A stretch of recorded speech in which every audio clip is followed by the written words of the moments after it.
Hello, my beloved Gothic bookworms.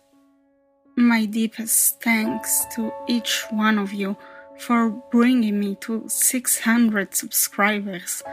I have to admit it still feels like a dream, and I think I'll wake up. But indeed, you are this amazing.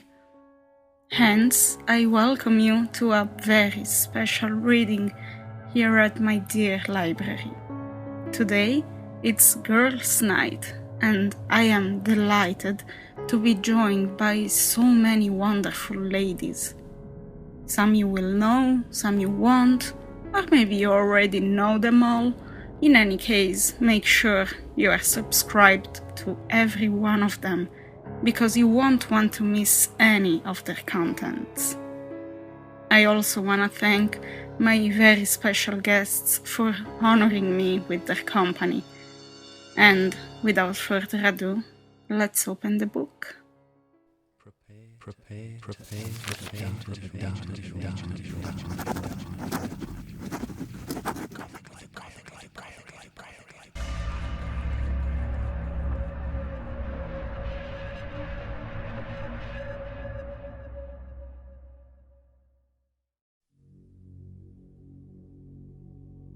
Lucid dreaming, a concept that has fascinated me ever since I had discovered it.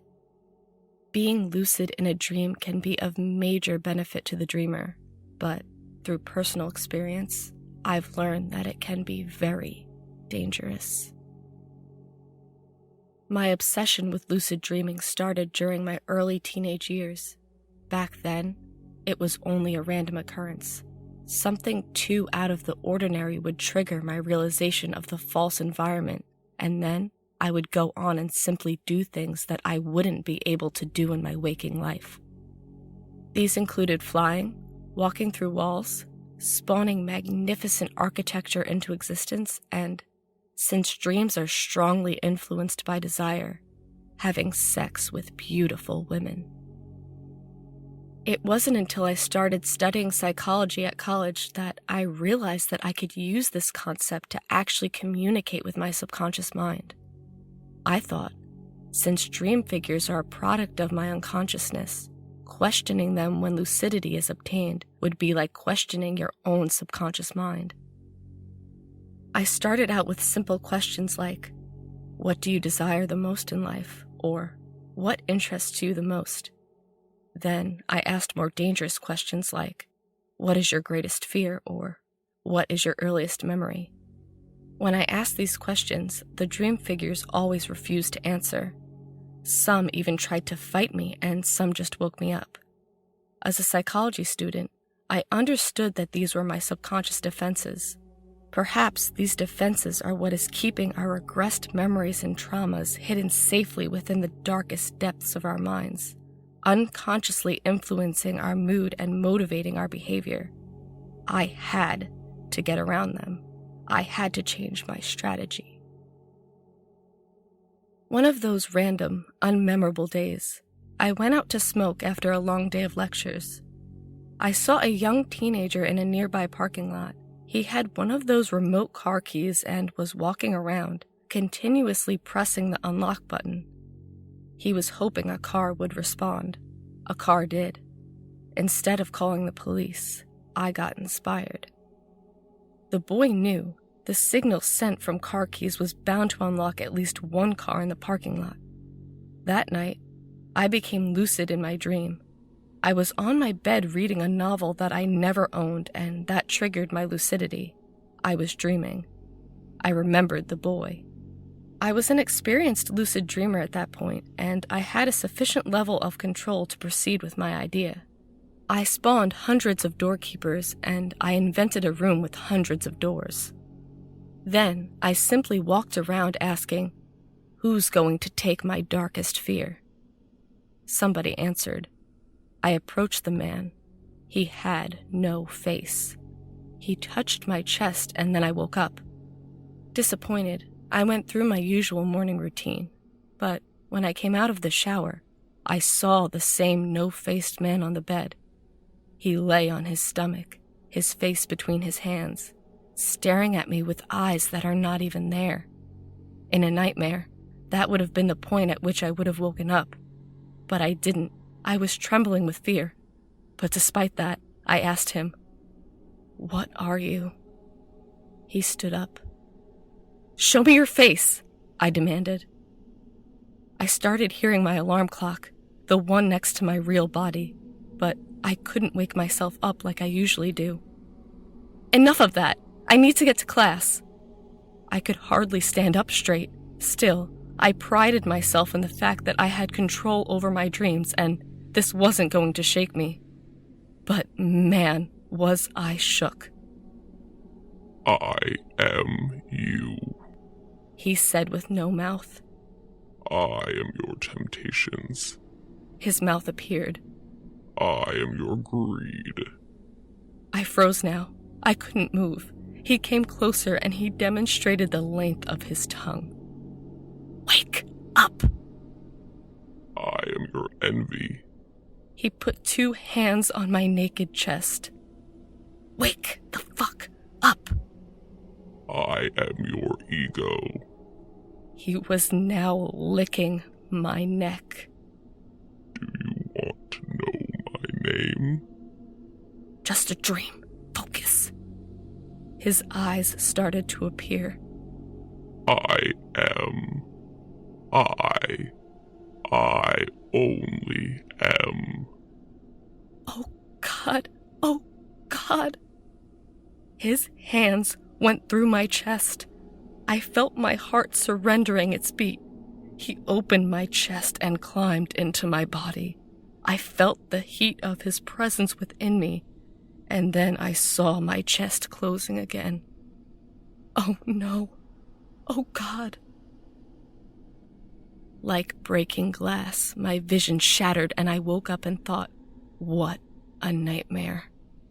I started to get ready for class, but when I looked in the mirror, I had no face.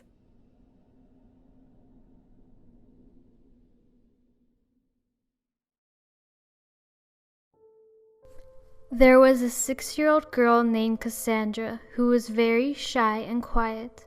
She never played with the other children and preferred the company of her dolls. When her parents decided to move to a new town, the little girl didn't find it hard to say goodbye to her old neighborhood and school. Her parents were concerned about the change, but they hoped that eventually their daughter will end up enjoying their new home. It was an old mansion that had a large garden. Cassandra quickly got used to her new surroundings, but there were no children her age in the area. Having nobody to play with, she became even more withdrawn and lonely. There was an old elm tree in the garden, and Cassandra's father built her a tree house. She would take her dolls up to the tree house and spend hours there alone. As the days passed, the little girl's behavior became increasingly bizarre. She hardly even spoke to her parents and spent every moment hidden away in her treehouse. Her worried parents listened to her talking to herself for hours. When they asked her who she was talking to, she told her parents she had an imaginary friend named Bella. Her parents didn't give it much thought because they knew that, at that age, it was common for children to have imaginary friends. At night, the little girl would be plagued by strange dreams and she would often cry out in her sleep. One night, Cassandra's mother heard footsteps in the hallway. Fearing it was a burglar, she woke her husband up and begged him to go and see what was going on. He found Cassandra wandering aimlessly around the house. She seemed to be sleepwalking, but the disturbing thing was that her eyes were wide open and rolled back in her head. When her father called her name, Cassandra woke up, totally dazed and confused, not knowing where she was. Cassandra's behavior became even more strange, and at night, her parents would find her wandering further and further away from her room. They were afraid that the little girl might wander out into the street one night and get hit by a car. They decided to take her to a sleep clinic where they could monitor her strange sleep disorder and treat her sleepwalking. But after spending 2 nights at the clinic, nothing unusual was detected. In fact, Cassandra slept soundly all through the night. They took her to a psychologist, but he wasn't able to help either. He just confirmed what the parents already knew, that their daughter had an imaginary friend named Bella. The psychologist told them it was relatively common, especially since the little girl had no friends. He advised them to stop her spending so much time alone and to try to introduce her to other children her age. The parents followed the instructions of the psychologist and forced Cassandra to spend more time with them. They only allowed her to go into the treehouse for 1 hour a day, but when she did, she still talked to her imaginary friend, Bella. The girl's sleepwalking began to get worse, and her nightmares seemed to grow more intense. On a few occasions, her father found her out in the garden, wandering around in the middle of the night. During the day, Cassandra seemed increasingly exhausted and sickly. One night, her father woke up and heard someone climbing down the stairs. When he checked, he found his daughter opening the back door and going out into the garden. Her eyes were rolled back into her head. He decided not to wake her and followed her instead. She opened the garden shed and took out an axe. When her father saw this, it sent a chill down his spine. He watched as his daughter started walking towards the treehouse. When she got to the tree, Cassandra crouched beside it and began babbling something her father could not understand. The little girl lifted the axe in her tiny hands and started to hack at the tree. Her father approached cautiously and heard her mumbling, "I have to get out of here." "Cassandra, wake up," her father said. The little girl paid no attention. As her father watched, she struggled to keep chopping at the tree. Her little body was shivering with the cold, but she still seemed unable to wake up. The father did not know what to do.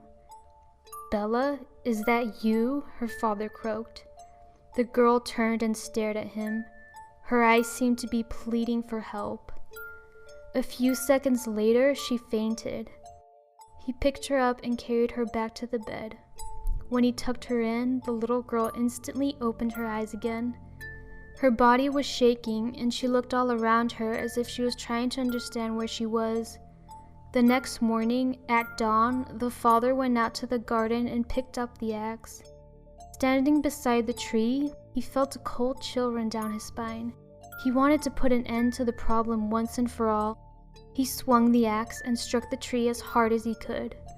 He kept chopping until the bark came away and the wood shattered, revealing that the tree was hollow inside. He peered into the jagged hole and something white caught his attention. When he reached in and grabbed it, he was horrified to discover that it was a human skull. He ran back to the house and told his wife to call the police. Less than 20 minutes later, a police car and a coroner arrived and removed a whole skeleton from the tree. After further investigation, they determined it was the remains of an 18-year-old girl who had lived in this town.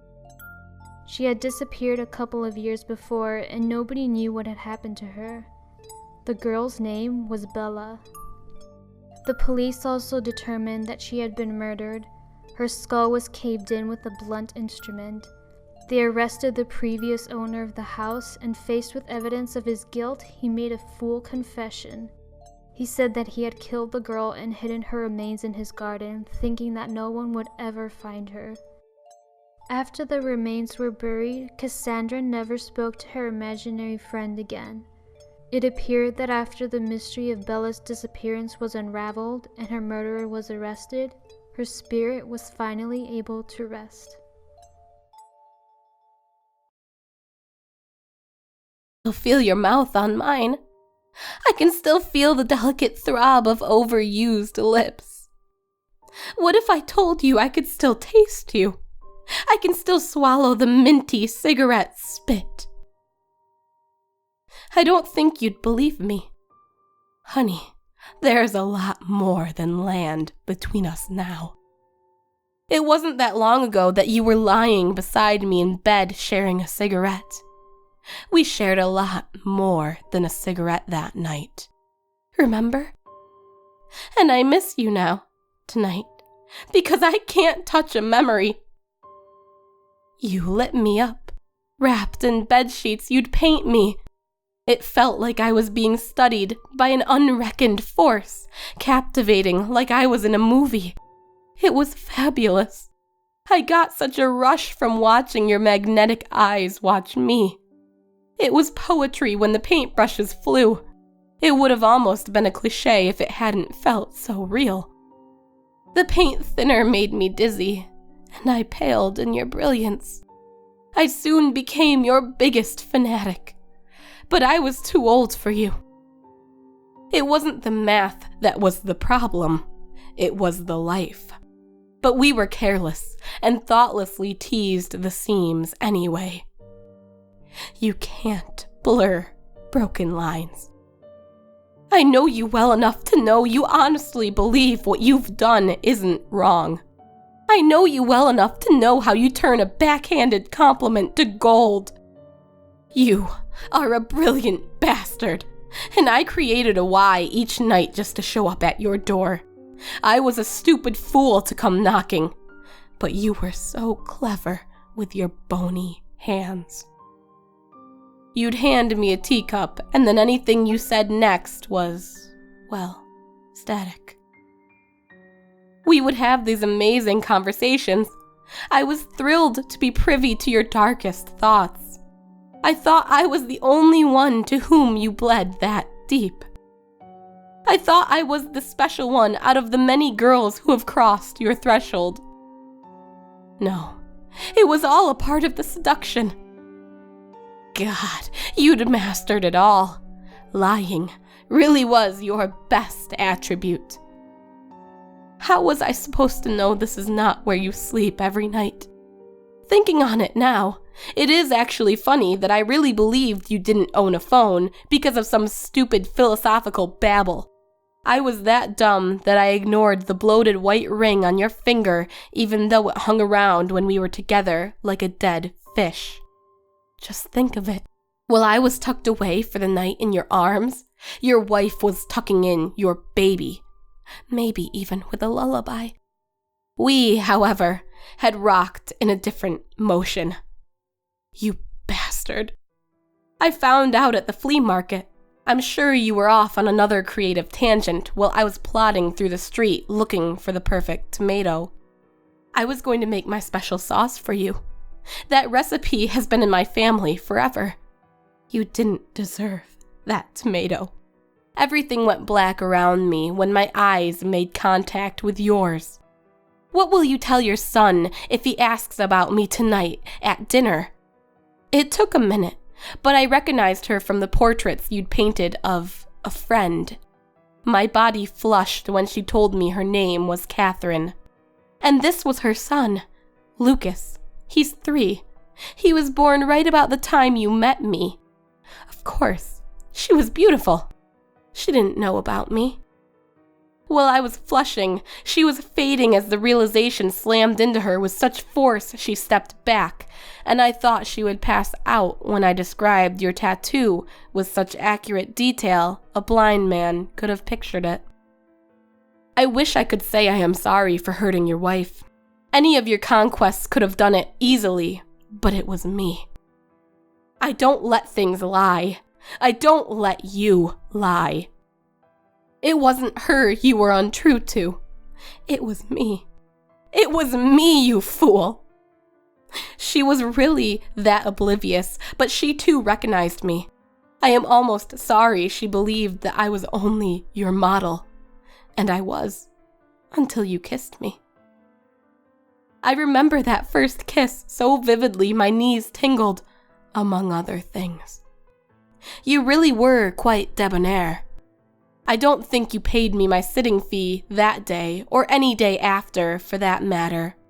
As far as I am concerned, you owe me much more than money.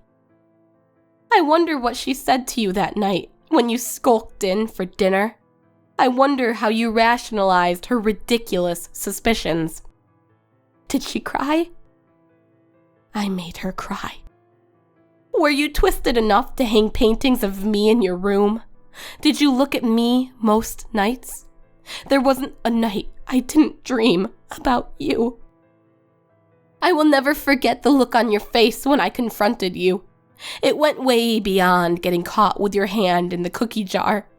Then, bizarrely enough, rising up from God knows where, you let loose a horrendous laugh.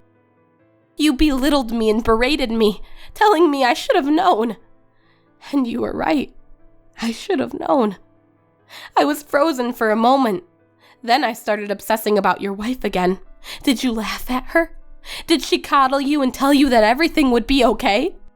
Does she kiss with her eyes open?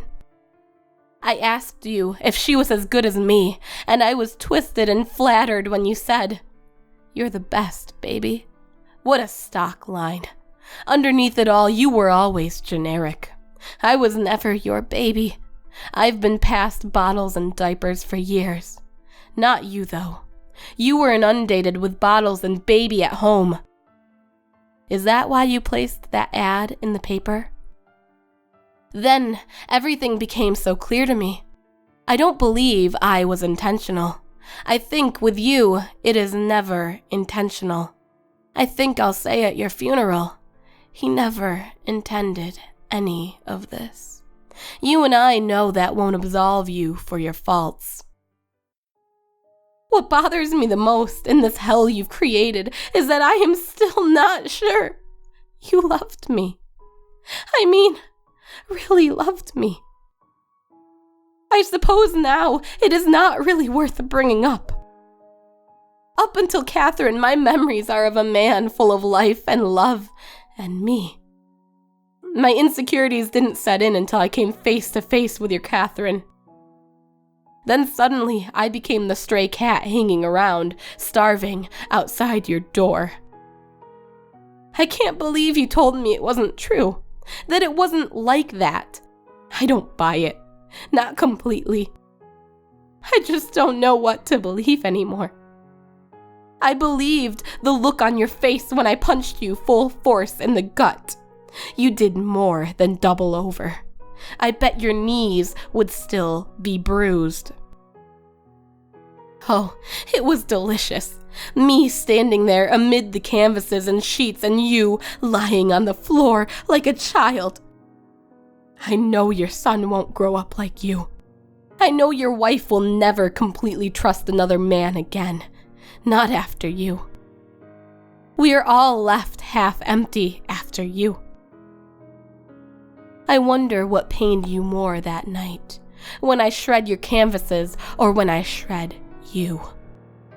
Everything will be okay now. I felt an incredible sense of clarity as I doused the mattresses and the walls with paint thinner. Nothing was louder than my lit Zippo dropping to the ground. I studied you as you tried to wriggle free of those ropes. You were a mess of blood and sweat, and I still would have kissed you. Yes, I am devastated.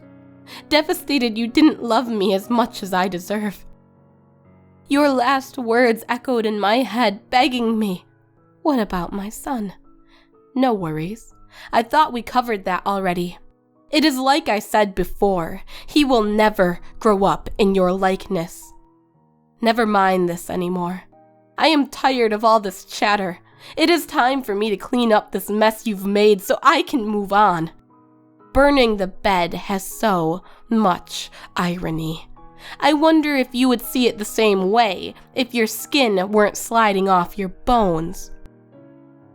I wonder if you're sorry.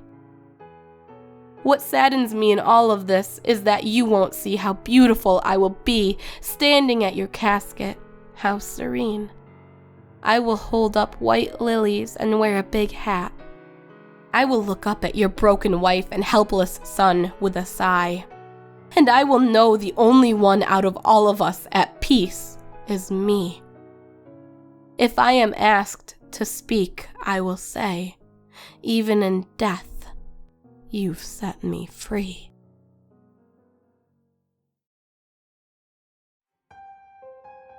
I used to work for a Subway, next to a liquor store along a fairly busy road.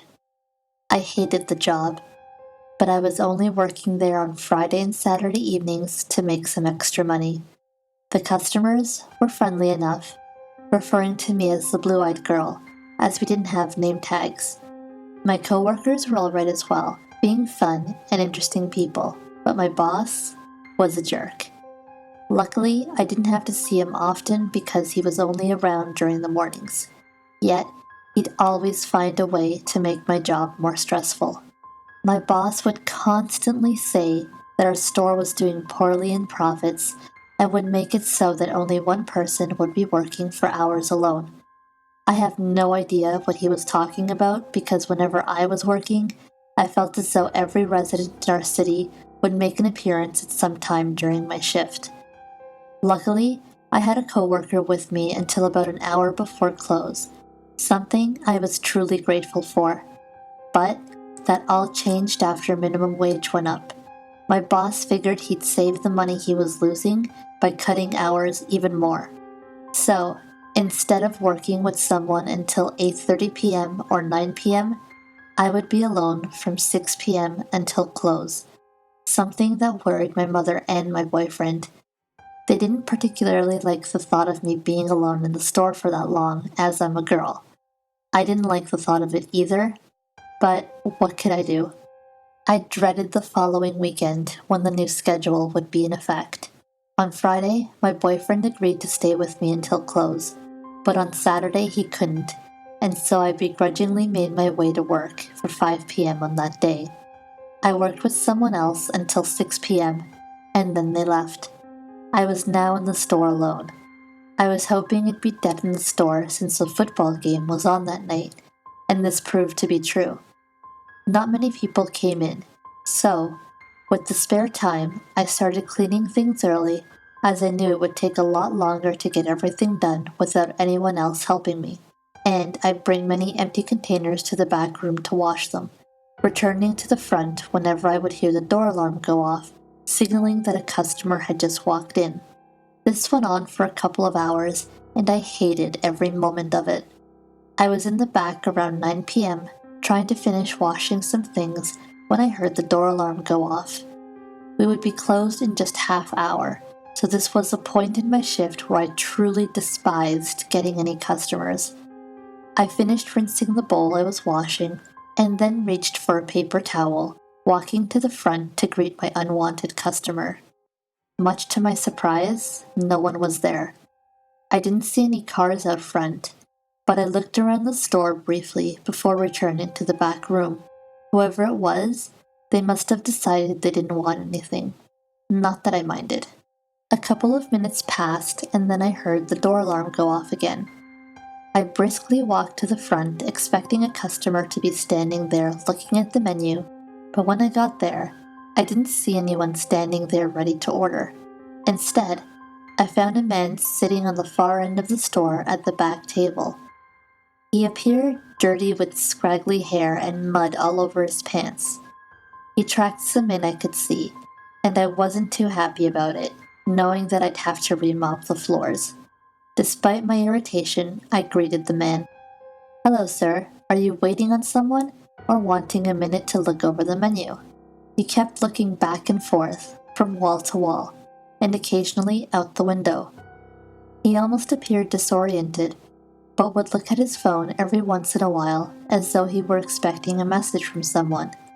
He was fiddling with something in his pocket, but wouldn't take it out. Most importantly, he didn't respond to my question, and I was getting pretty annoyed. "Well, we'll be closing in 20 minutes, sir. Please keep that in mind." Again, he didn't respond. He just kept looking everywhere and anywhere but towards me. With an irritated sigh, I walked to the back room and began preparing the mop bucket, filling it with water and floor cleaner. This probably took about 2 minutes. Once it was ready, I wheeled toward the front and quickly noticed that the man wasn't there anymore. I would have heard the door alarm go off if it was opened. I grabbed my mop and looked towards the ground, where I then noticed a set of muddy footprints leading towards the bathroom door. Great, I'll have to mop the bathroom again too. I began mopping the trail leading towards the table where the man had sat, and then all the way towards the bathroom door. As I finished cleaning the floor directly in front of the door, I heard the faint, muffled cries of someone on the other side. I leaned in until my ear was almost against the door itself and listened silently. I could hear quiet sobs mixed with some words like no and I can't. What on earth was going on in there? I took a step back as quietly as I could, and then was surprised by the sound of the door being unlocked. I immediately jumped away with mop in hand, and was a good 10 feet away when the door opened. The man emerged and stood there for a couple of minutes when he saw me standing there. Then, for the first time, he looked me straight in the eye. This sent a chill down my spine. I held on to the mop nervously, almost defensively. His stare was blank, and yet somehow sorrowful. He didn't say anything and quickly walked out the front entrance, setting off the door alarm. I turned and saw him make his way down the road, never looking back. I took a breath, loosening my grip on the mop, and looked back towards the bathroom door. I reached for the handle and slowly opened the door, quickly peering around inside before actually entering. When I walked inside, I found a giant muddy mess all over the floor, as though the men had been walking in circles in there. I sighed and quickly mopped up the filth and turned to leave when I noticed the garbage can lid was on the ground beside it.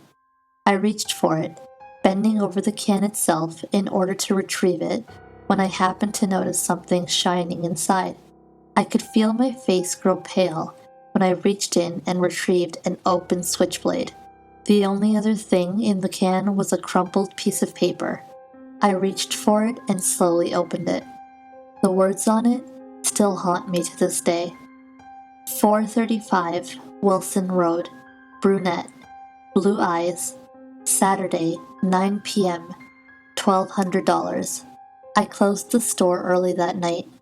I didn't finish washing the dishes and didn't bother sweeping or mopping the back room. I just locked the door, put the food away, counted my drawer, and left. I quit the next day. I told my mom about what had happened, and she called the police. I gave them my description of the guy, as well as the knife and note I had found. They thanked me for my information and told us that they'd do what they could to find the guy. My mom still freaks out about it and won't let me get another job. I don't go out as often, and I feel nervous every day. I always feel as though I'm being watched or hunted. I still wonder about that note sometimes, but in all honesty, I don't want to know. Whoever wrote it, whoever wanted to hurt me, I don't want to know. I may never know anyways. But one thing I do know is that I'll never work a closing shift again.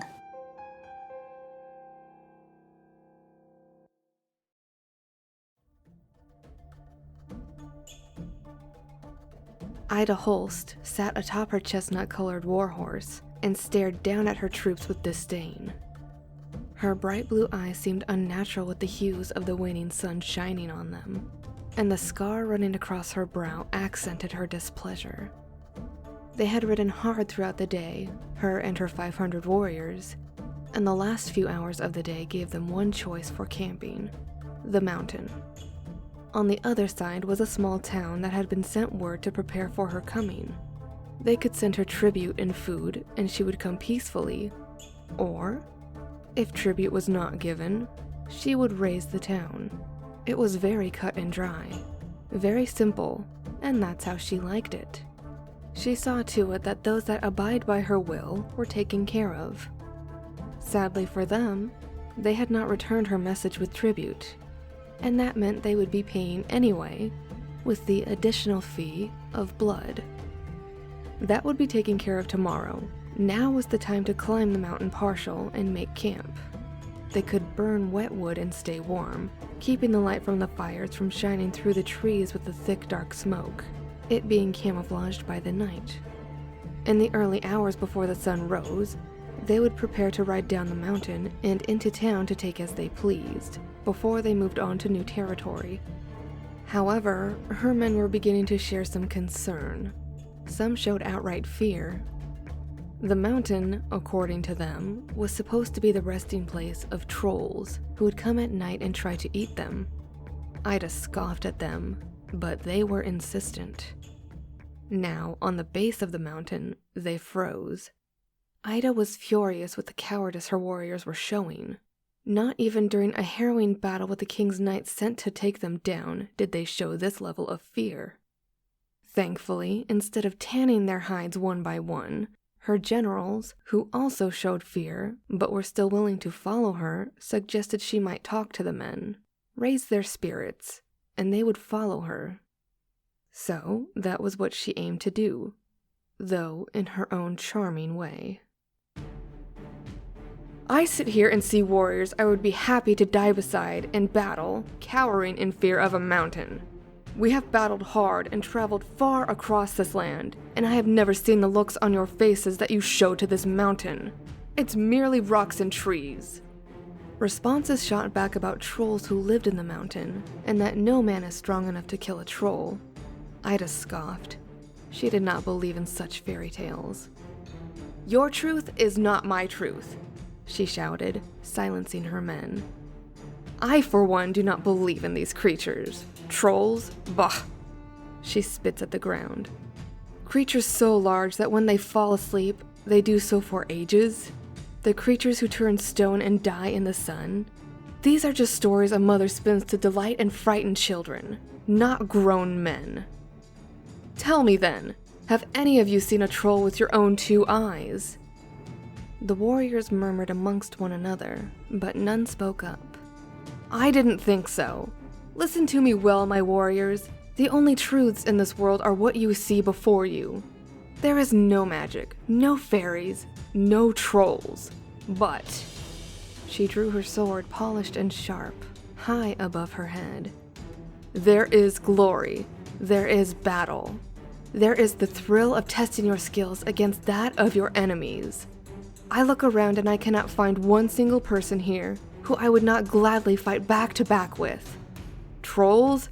Bah and bah again. Even if these creatures did exist, they could not overtake us. We are the best in this land. All of her men drew their swords and raised them into the air and joined her in their agreement. She grinned and turned her horse.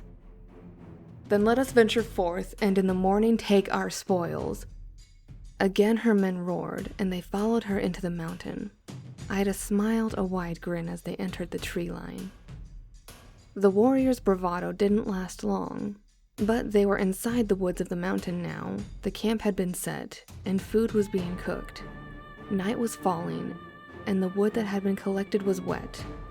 The dark smoke hung in the air lazily, slowly sifting through the branches and into the open night sky.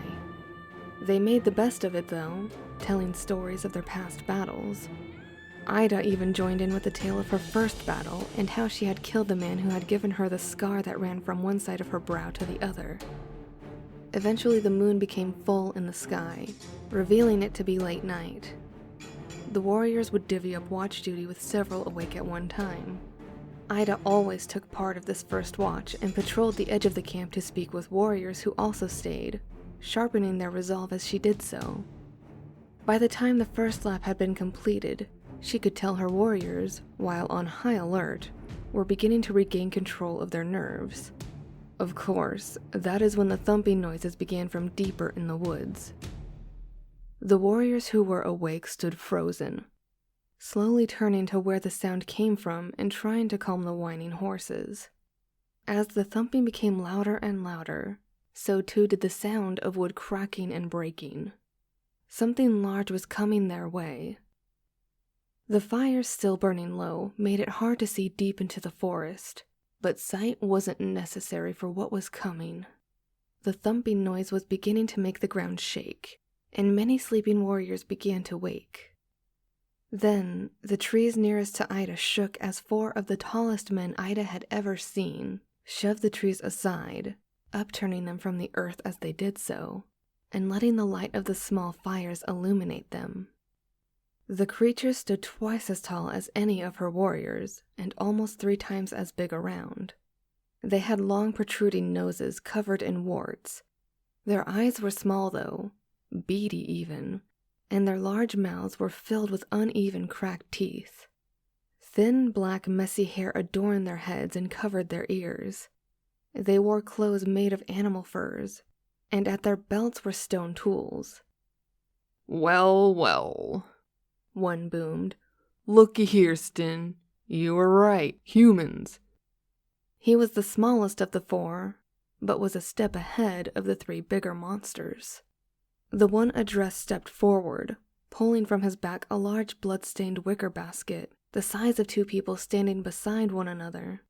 It scanned the humans who all held their weapons, but were stun frozen, including Ida.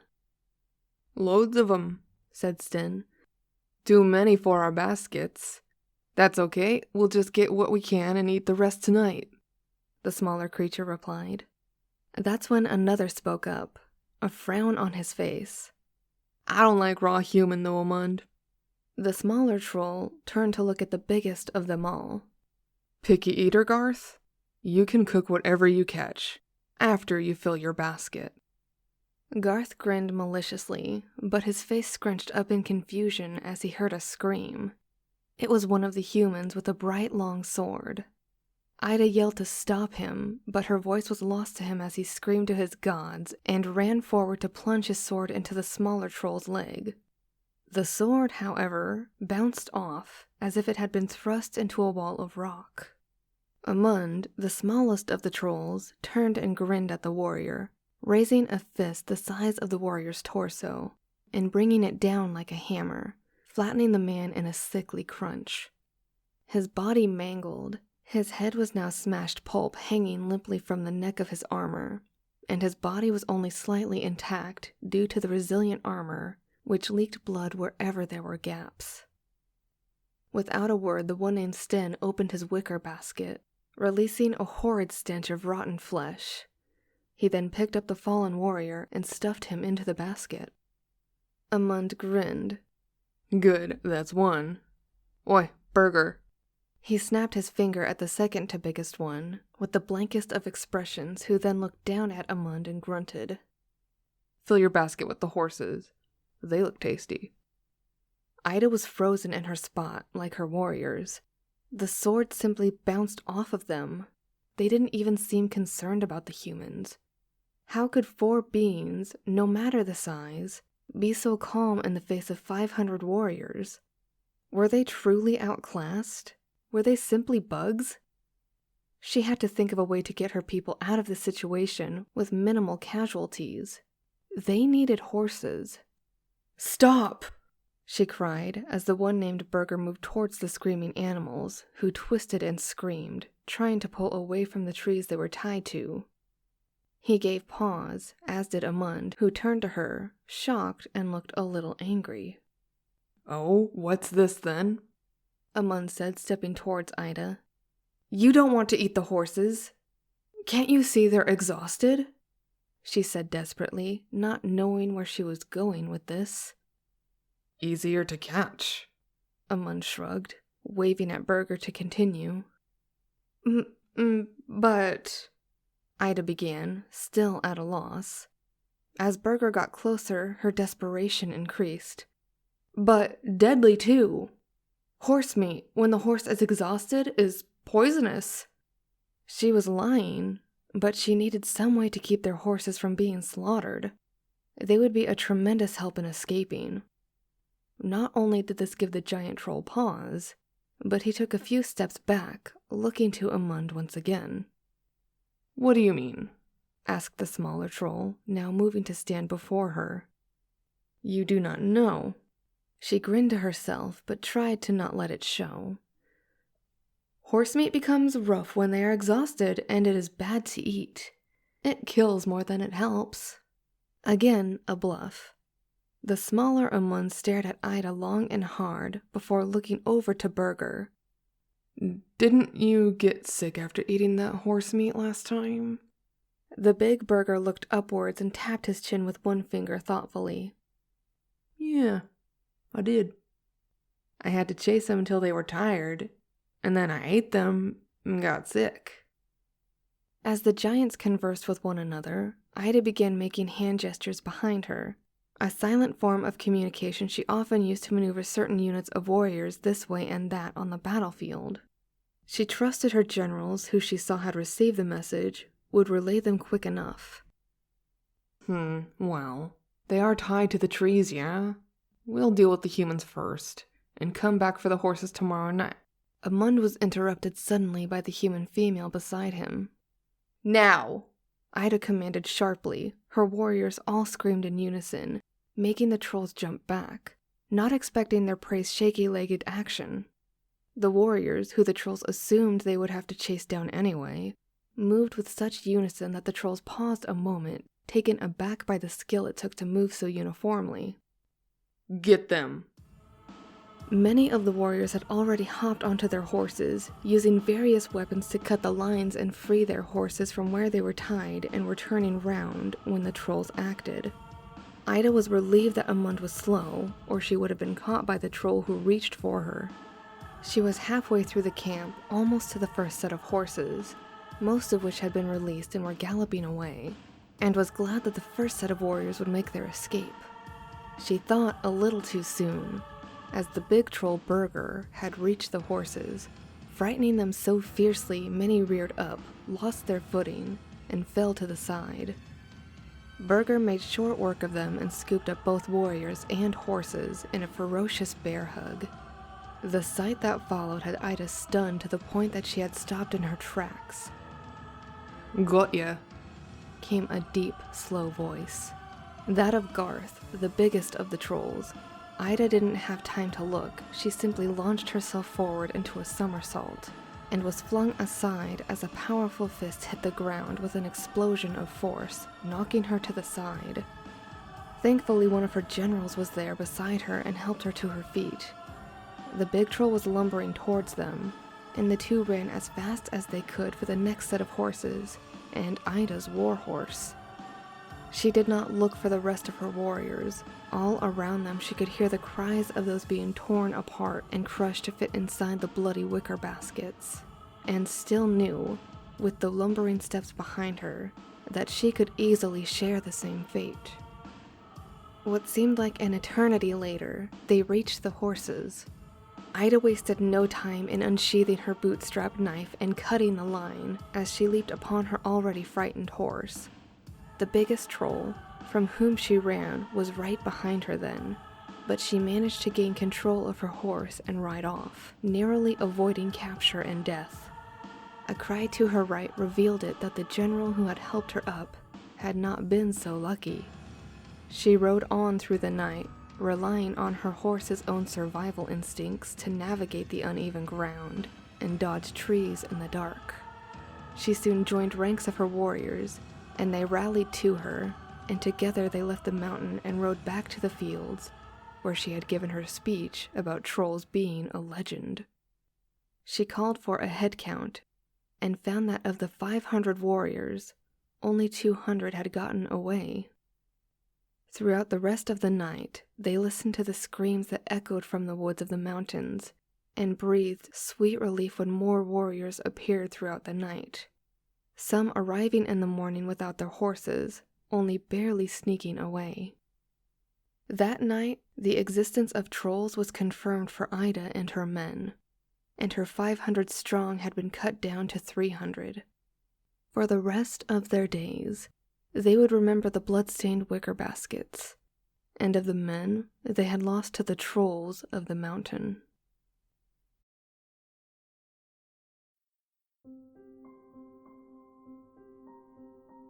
The Anna Eklund Exorcism. Anna Eklund was born in Wisconsin, USA in 1882. Little is known of her early life other than she was a devout Catholic. This could not have been the influence of her father for reasons that will become apparent, so it must be safe to assume that at least until the age of around 8, there was a guiding influence in her life, possibly her mother. From the age of 8 until the age of 14, a change came over Anna, and she began to demonstrate the indications of possession.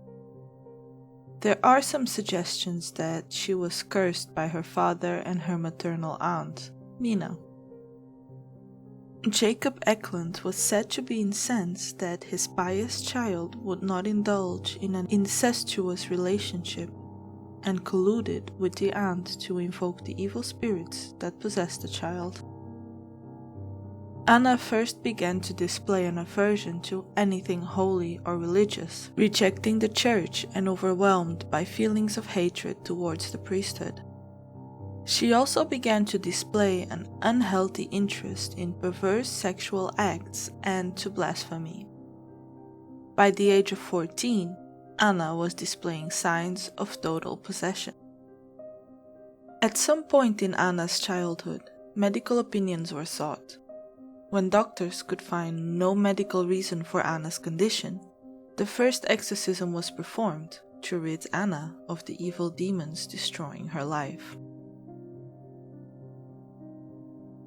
On June 28, 1912, Father Theophilus Raysinger carried out what turned out to be an unsuccessful exorcism. The lack of success was put down to Anna's father, Jacob, and her aunt Mina, who invoked the cast-out demons to return to Anna. In accordance with warnings in the Bibles, the demons returned 7 times stronger to possess Anna's soul. The second exorcism. The second exorcism of Anna Eklund took place in some 26 years later, when Anna was 46. It is hard to know what happened in the intervening years. Was Anna possessed during this time? Did she have periods of peace? What is known is that the same priest, Father Raysinger, performed the second as well as the first exorcism. By this time, Anna was possessed by numerous entities, but 4 were particularly prominent. Beelzebub, Lord of the Flies and one of the 7 princes of hell, was one of the demons who possessed Anna. During the exorcism, he engaged in philosophical debates with the priest involved, taunting and deriding them. Judas Iscariot, the disciple who betrayed Jesus for 30 pieces of silver, is said to have taunted Anna constantly into committing suicide, whilst occupying her soul. Jacob Eklund, condemned to hell for trying to corrupt his daughter, the devil allowed Jacob to possess the soul of his daughter so he could satisfy his incestuous desires. Aunt Mina, rumored to have committed infanticide and to dabble in the dark arts, Anna's maternal aunt Mina was another who possessed the troubled woman. Possibly to protect Anna from gossip and notoriety, Father Raysinger removed Anna from her hometown to perform the exorcism. He secreted Anna in a convent in Erling, Iowa. What followed was 23 days of paranormal phenomena. 23 days of hell. As soon as Anna arrived in the convent, she began to demonstrate extreme signs of possession. She could tell which food had been blessed by the nuns and refused to eat it, hissing and spitting like a feral cat. Said to possess an almost superhuman strength, she could run up the walls and cling to them without falling, defying gravity. Anna is described as levitating before witnesses and eventually had to be tethered down. Tethered? Anna is described as levitating before witnesses and eventually had to be tethered down. Despite being tied to an iron bed for her own safety, Anna still had to be held down by 6 nuns, who could barely contain her strength. Emaciated and frail, refusing to eat, sometimes her body became so heavy that the iron bars supporting her mattress bowed until they touched the floor. One of the most grotesque manifestations of Anna's possession was the terrible trials her body endured, constantly vomiting foul substances. Various parts of her body swelled until those attending to her thought she would burst. During those periods when the rites of exorcism were being performed, Anna is said to have been completely unconscious and her lips still. Despite this, she is described as shouting at the nuns, reminding them of past sins only they could know of. Having only a limited education, Anna also spoke fluently in German, Latin, and English, blaspheming and cursing those around her. She also seemed to have ability to predict future events, including a car crash involving Reverend Joseph Steiger, the priest of the church attached to the convent. Throughout these 23 days, the room where Anna lay was plagued with strange smells and flies, a true sign of Beelzebub's presence. Indeed, one of the strangest occurrences of this time was the vision Father Raysinger experienced of both Lucifer and Beelzebub present in the room where the exorcism was being undertaken. The rage and anger they displayed towards him gave the priest hope that soon he may meet with success. The triumph of good over evil. Eventually, after 23 days, good triumphed over evil. The demons were expelled from Anna Eklund. She awoke, was lucid, and thanked Jesus for her delivery. What mark it left on her, we cannot know. What we do know is that the nuns who tended to the poor woman during her confinement were transferred within the year to other convents, said to be traumatized by their ghastly experience.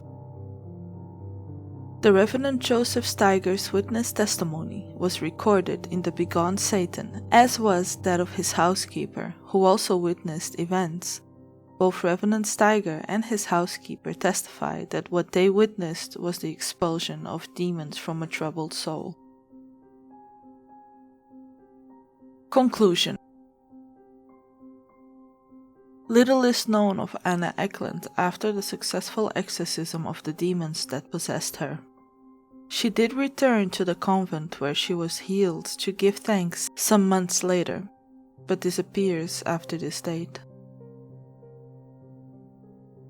Was she truly possessed by evil spirits, or did she suffer from a mental illness undiagnosed by doctors over 100 years ago?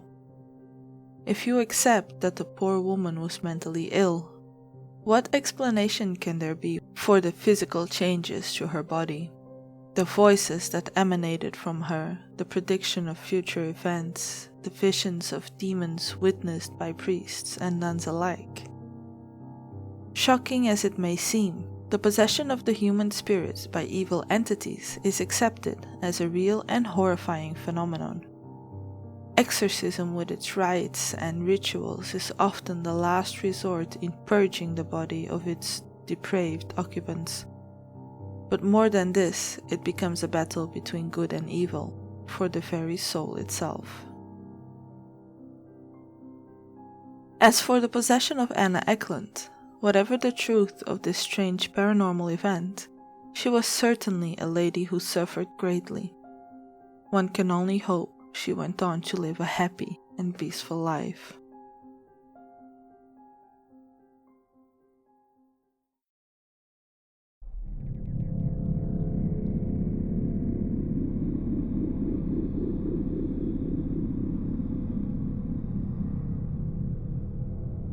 Jenna, come on. Let's go see what that noise was. No, Cassie, no way. You know I hate that basement. Jenna, what if someone broke in? I doubt it. Something probably just fell over. Come on. Why are you so insistent we go down there? I am so bored. Awesome. I thought we were gonna chill and watch movies, Cassie. We will. But since you didn't let me bring my Ouija board, I need to get some sort of crazy thing to get my heart pumping. Then here's a flashlight. Have a ball. Come on, it's more fun if we go together. The possibilities of someone or something in the basement is exhilarating. Plus, you get super freaked out, so that's fun for me too.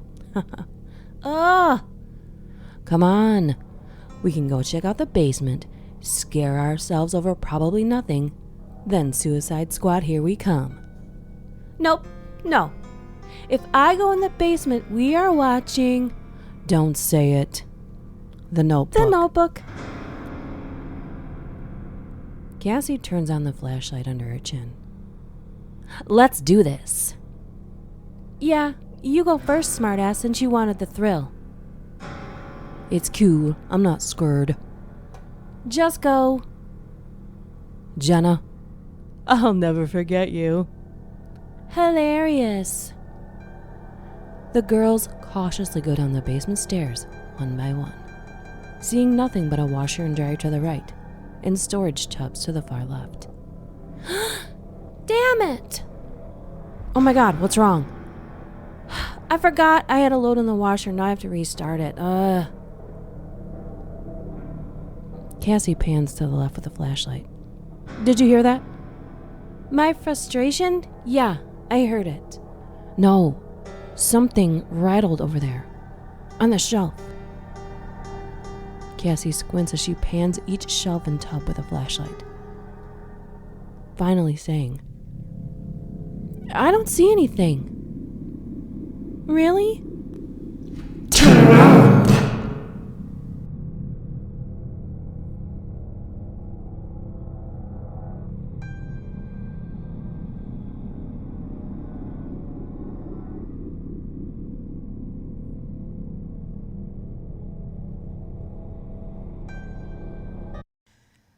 I Will Be Dead Soon, You May Be Too, by Dark Rayvyn.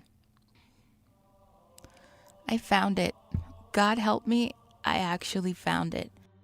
I've searched through hostile jungles, waded through mosquito and crocodile-infested swamps, trudged through scorching sands to find the damn thing. I've traveled the world, been to places most people will never even know exist. I've collected many an artifact most believed to either not exist or believed lost. Still, it was never enough. The one thing that always eluded me was that book, bound in the skin of virgins, written in their blood. I found it in Peru, far beneath the ruins of Machu Picchu. The Book of the Dead, the Necronomicon. The book is written fully in Old Latin, a nearly dead language. However, in my studies and time abroad, I have become as much a scholar as an explorer. I can translate it, though it isn't easy. I remember the day I found it. How excited I was to have the elusive book in my hands. I was such a fool. This horrible abomination should never be seen by mere mortals. How could I have known the curse of this wretched tome? I am but a woman, and I believe finding it was my destiny. I've searched for 43 years for the Book of the Dead, and now that I've found it, I wish I'd never heard of it. I will not say here what I have read. I would have never even shared the fact that I found it, had it not been for the latter portions. It appears that the book was written over time, changing as the seasons. Many hands have laid ink upon these pages, and all of them were obviously tortured souls, for no normal man would write such abominable things.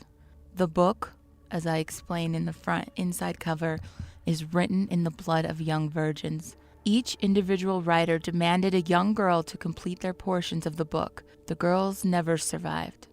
As I read the book, I have counted the death of at least 62 girls, sacrificed solely for their blood and skin to write and bind this damn book. As I understand, they're skinned alive because it makes the blood flow easier. The process is very slow and very painful. You need to hear no more of this, though. What I have brought you today is something else entirely. Throughout the book, there are mentions of important events that had not happened yet in their time, but now have in ours, and some that have yet to come to pass. This book is far older than any of these events and has not been touched for centuries. There is no possible way that the events spoken of in the book were written after the fact. Take this as you will, but I've been doing this all my life, and I can vouch for the authenticity of the writing and its approximate age. Here are just a few of the passages speaking of tragedy. An Eastern dictator who rules his people with fear shall spread upon the land the blood of millions upon millions. Nations will rise and fall.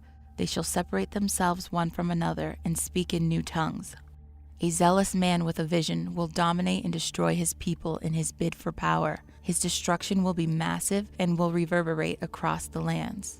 A great behemoth made from brittle steel will cross the waters, searching for new life, but it will meet its doom from the silent frozen mass hidden in the mist. Twins will stand tall and strong until enemies from across the land misguidingly give their lives for death and destruction. The oceans shall swell and give birth to a great wave that shall swallow the land and carry many souls into its depths. These all speak of events that have already happened for us. There are many more, from the fall of El Dorado to the burial of Atlantis. It is impossible to believe all of that was written here. I know these things are true, but it feels wrong somehow to see it in print, written long before any of it happened. I could go on for days of the terrifying words printed here, but that isn't why I'm doing this. It's what the book says next that makes me want to prepare you. Here are just a few passages. A giant beast will rise from the depths and destroy everything in its way. Its destruction will be massive. A great black mass will move closer to the world, readying itself to eat all in its path. Lost civilizations will emerge and demand with blood and death that people follow their ways. Nations will burn brightly for years as panic and fear rule them all. Other worlds will descend into the chaos and gather the lost, taking them as sustenance. These are all events that are still to come. The horror isn't caught in my words, I'm afraid, but the details it gives are far too terrible to repeat. Every event mentioned in the Necronomicon has either come to pass or will partially believed to have, like El Dorado and Atlantis, but they have all come true. I fear for our future. I have no idea when or where these events are to take place, but I'm afraid it might be soon. See, the last event was, a nation shall divide under their leader as cultures clash and vie for supremacy. I have no misguided belief that sharing these horrors with you will make any difference, but they might help to prepare you for what comes next. Hold your loved ones dear, live your lives to the fullest, and enjoy and appreciate what precious little time you have left. After finishing this, I'm going to kill myself. I can't go on knowing what I know now. The book, you may wonder, is hidden away so that no one else can ever again read its atrocities.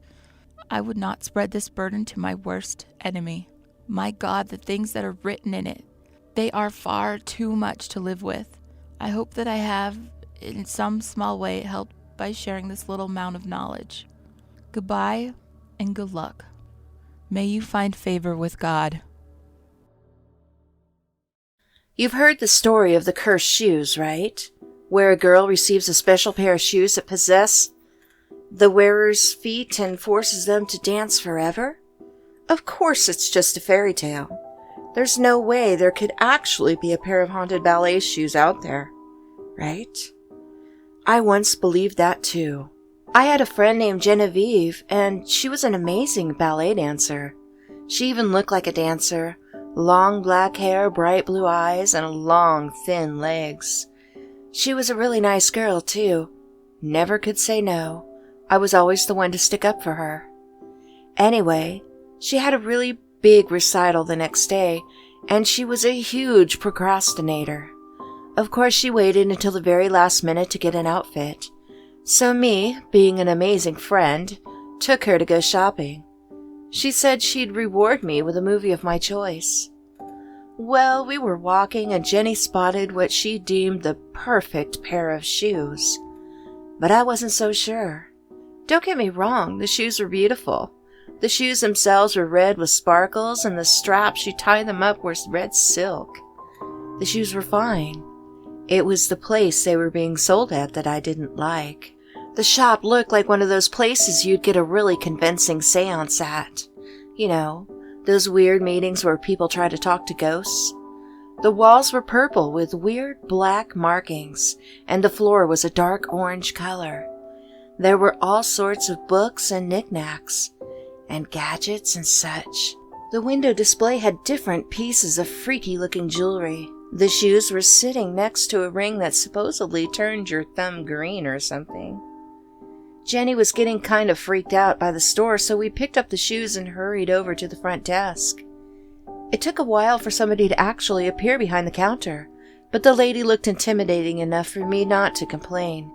She had long, tangled beach blonde hair and a sharp-pointed face. Her gown was royal purple robe that contrasted greatly with the bright green lace across her eyes. She grinned wickedly when she saw us.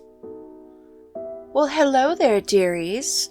What is it you would like from my fine little shop?"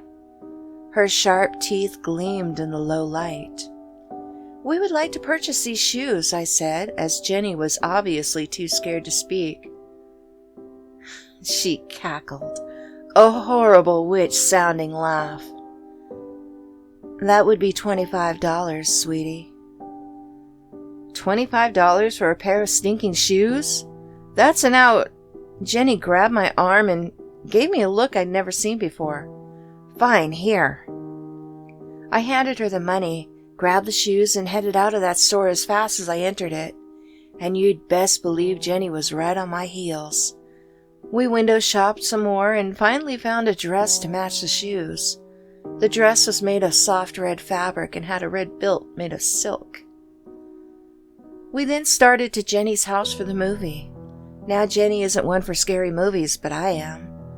I had chosen the movie Dance for us to watch. It was a horror flick loosely based on the cursed shoes of a fairy tale. The cursed shoes from the movie looked exactly like the shoes we picked out.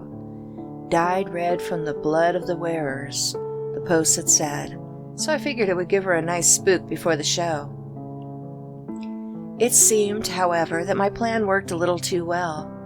Turns out the movie spooked Jenny so much she wouldn't even try on the shoes or the dress. Eventually, I got fed up with the games and left, which in hindsight wasn't a very good idea. I figured she'd be fine now that she was extra careful because of the movie. After a few hours passed, I did what I normally did on the weekends. I read, I wrote, read some more, and wrote even more. I kept getting this weird feeling, though, like something bad was going to happen and that I shouldn't have left Jenny alone. I just pushed it down, thinking everything was fine and the movie was just getting to me. Then, at about 9:15 p.m., I received a text from Jenny. It was short, simple, and very confusing. It read, "Help, studio tape." Studio tape? What was she talking about, the security tapes to the dance studio? What did she want to show me there? She was at her house, right? A million questions more ran around in my mind, but I trusted Jenny, so I hacked my way into the tapes. The first few hours were not that interesting. 3-year-olds learning to dance, some kid got pantsed, and the janitor put on an amazing show after hours. But at 7:13, a figure walked out from the inky black. They placed down a burning candle, and I recognized it as Jenny in the outfit we bought. I started looking around and noticed, just out of the reach of the flame's light, a silhouette stood watching her. It bent down to the radio beside it and pressed play. A child's tune started playing. I recognized the tune, but I couldn't tell which song it was. Kookaburra sits in the old plum tree. Jenny started to dance, which I thought was strange, considering this wasn't the kind of music she usually danced to. The dark figure soon started to softly laugh, a familiar, high-pitched laugh. It struck a deep sense of fear into me. What was it going to do to Jenny? "Mary, Mary, King of the Bush is he." The music started to speed up, and so did Jenny, dancing faster and faster by the minute. I could see the sweat glistening in the flame light. The laughing soon grew louder, and it sent shivers down my spine as I racked my brain as to where I had heard it before. Laugh, Kookaburra, laugh, Kookaburra. Jenny started to dance at inhuman speeds. I could tell it was hurting her because of how much she was shaking. The laughter and song were starting to give me a headache, but both were loud and neither could overpower the other. Gay your life must be. Suddenly the figure raised their hand and Jenny and the music stopped. Slowly they started to clench their hand into a fist, and Jenny's body began to convulse and writhe. Then abruptly, they brought their hand down and Jenny fell apart and fell to the ground. I held my breath. No, this can't be. Her arms were disconnected at the wrists, shoulders, and elbows, and her legs at the pelvis, knee, and ankle. Her head rolled from her body, and the skin over her right eye and forehead slid into the floor. The figure walked out into the light and looked straight into the camera. I realized in horror that this was the lady that sold us the shoes. The only thing that was different about her was the bright green lace was gone, revealing 2 purple glowing eyes. She grinned wickedly and held up Jenny's pink phone. I quickly closed the laptop and got out my phone to call the police. I jumped into my car and drove to the studio. I explained what had happened and what I had seen. I also showed them the text. 2 hours and a lot of crying later, I was back at my house and on my laptop. It was 12:30 and I'm writing down what happened as the last record of the events of yesterday.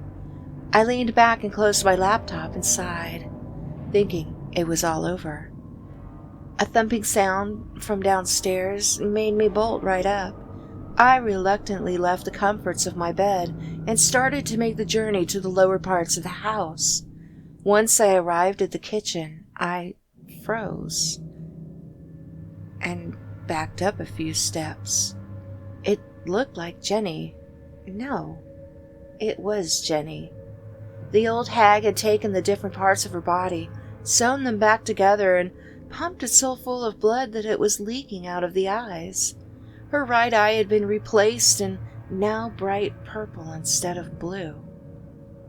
The doll, the Jenny doll, turned its head and looked straight at me, to which I made a horrified squeaking sound and ran right back up the stairs and back to my bedroom, where I then locked the door and pushed my desk in front of it to block its path. I heard as the doll came up the stairs. Those stupid shoes must have given the dang thing super strength, 'cause it moved all that with a single push. I backed up against the wall, the doll slowly closing in on me.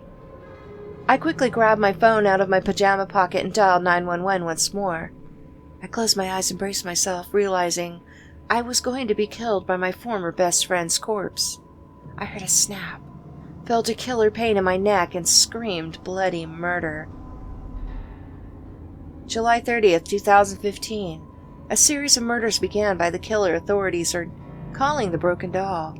It is currently December 17, and there have been a reported 200 murders and growing. All of the victims are reported to have all the bones in their bodies broken, beginning with the neck.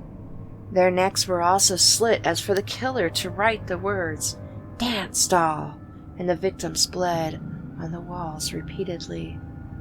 The search for this mysterious killer continues.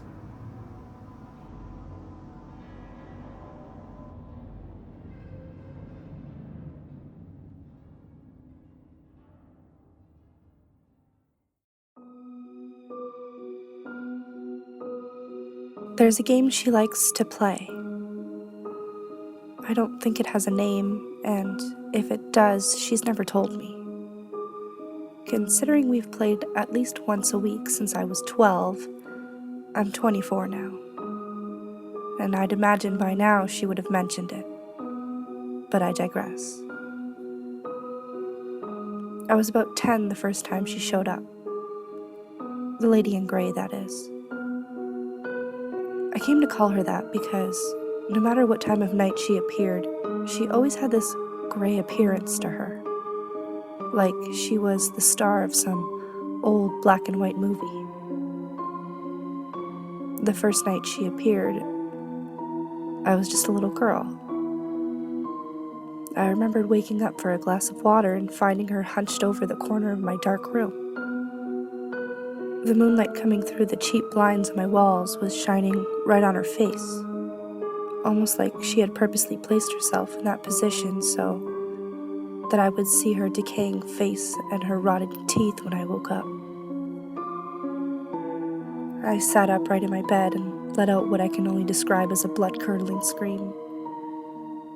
She sprang from the corner and rushed to my bed, vigorously shaking her head and frantically waving her arms. I didn't know it at the time, but she was trying to tell me to shut up. The next thing I remember was a ray of light beaming into my room from the hallway as my dad burst into the room with a bat in hand. This routine happened over and over again for months. Now, I could spend several posts telling my story about how I came to know the lady in gray. And if there is an interest, I may just do that. However, that's for another time because today I want to tell you about the game she likes to play. The game that I've played with her exactly 631 times. It starts off the same every single time. I awake exactly at 3:01 a.m. As I groggily rub my eyes, she raises from her place in the corner of the room. Her face is gray and cracked from what I can only assume is decay. Her eyes, which are her darkest feature, lock onto me. I must be careful to avoid direct eye contact until I'm prepared to start. Messing up in the first round would, of course, result in harsher punishment.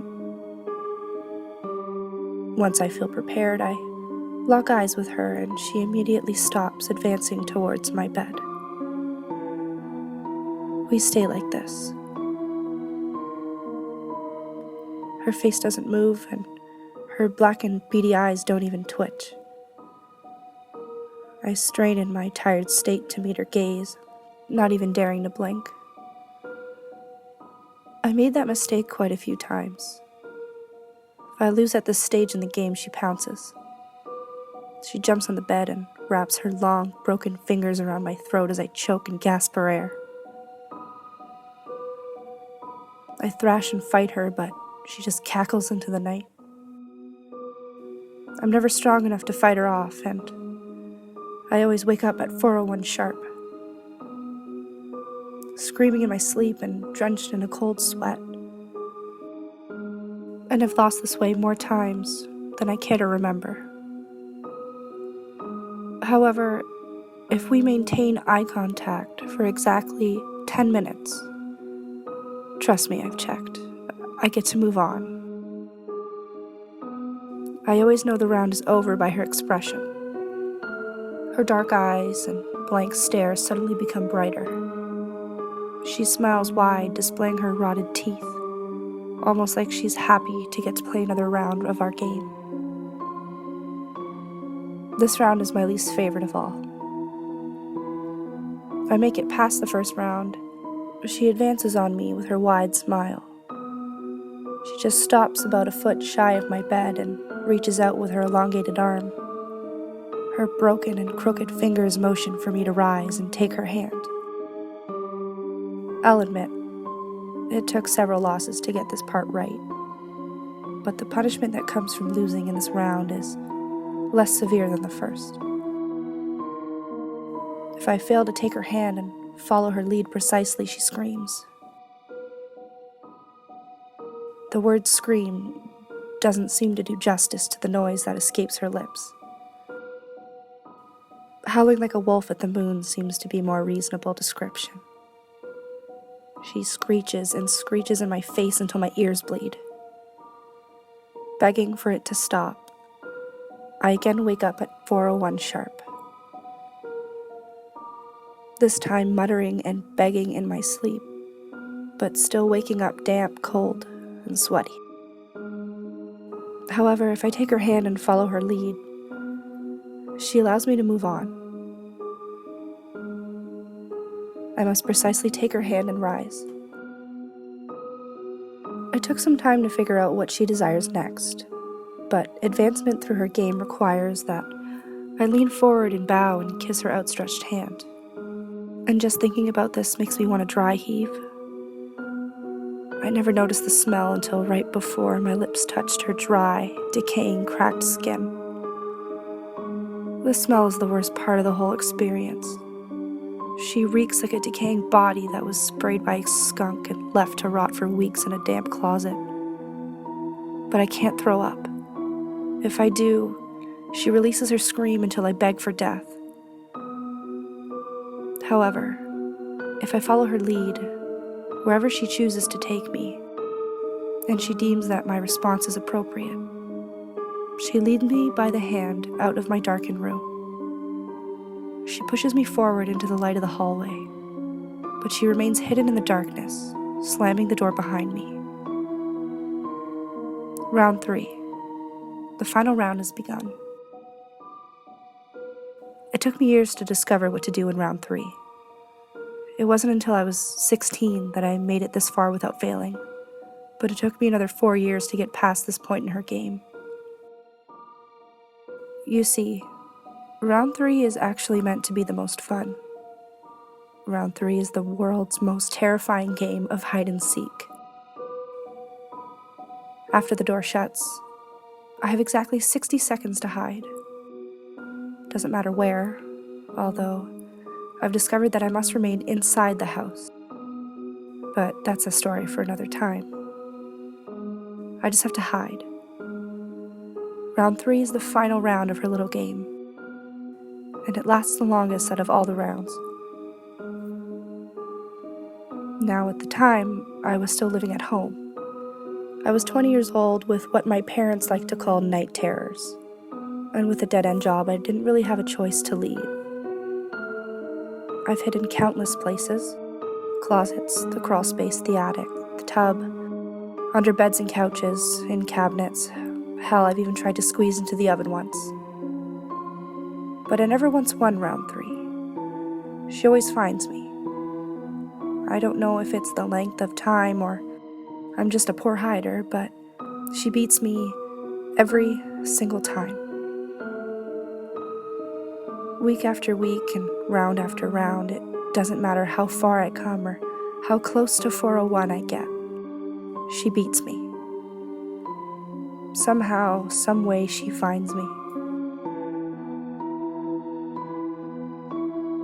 It's gotten to the point that I'm starting to suspect she cheats, but that doesn't really matter much, seeing as it's her game. She always finds me. It always starts the same way. Suddenly the room gets cold. I start to see my breath as I desperately try to avoid shivering, careful not to make a sound. Then, any light that remained in my hiding place is extinguished as a foul smell fills the air around me. Almost like she blew out the last candle, lighting my way. I have to hold my breath to keep from vomiting because the smell is so intense. Then I feel her. I feel her standing behind me, and it doesn't matter where I've hidden or what wall I've put my back to, she's always behind me, breathing her foul, horrid breath down my neck. And she waits. She just stays there, breathing and panting on my neck until the smell becomes unbearable that I am sure I can't stand it any minute longer. Then just as I go run away from my hiding place, she grabs me. She wraps her long, creaking arms around my body and whispers in my ear, "You lose," before she pulls me back with her, pulling me into a pit of darkness and despair. Finally, she lets go as I fall deeper and deeper into the abyss. I stay like that, falling and falling for what feels like eternity. the fear and terror swallowing me up as she cackles in the background, laughing at me as I fall deeper and deeper, just allowing the fear to swallow me whole, until I wake up screaming at 4:01. This has happened once a week since I was 12. The night doesn't matter to her, but without fail she will appear wherever I am at 3:01. She wants to play her game, and I'm coming to realize that no matter what I do, or how hard I fight, she will always win. I lost again last night, and I just pray that I can find the strength to play again next week.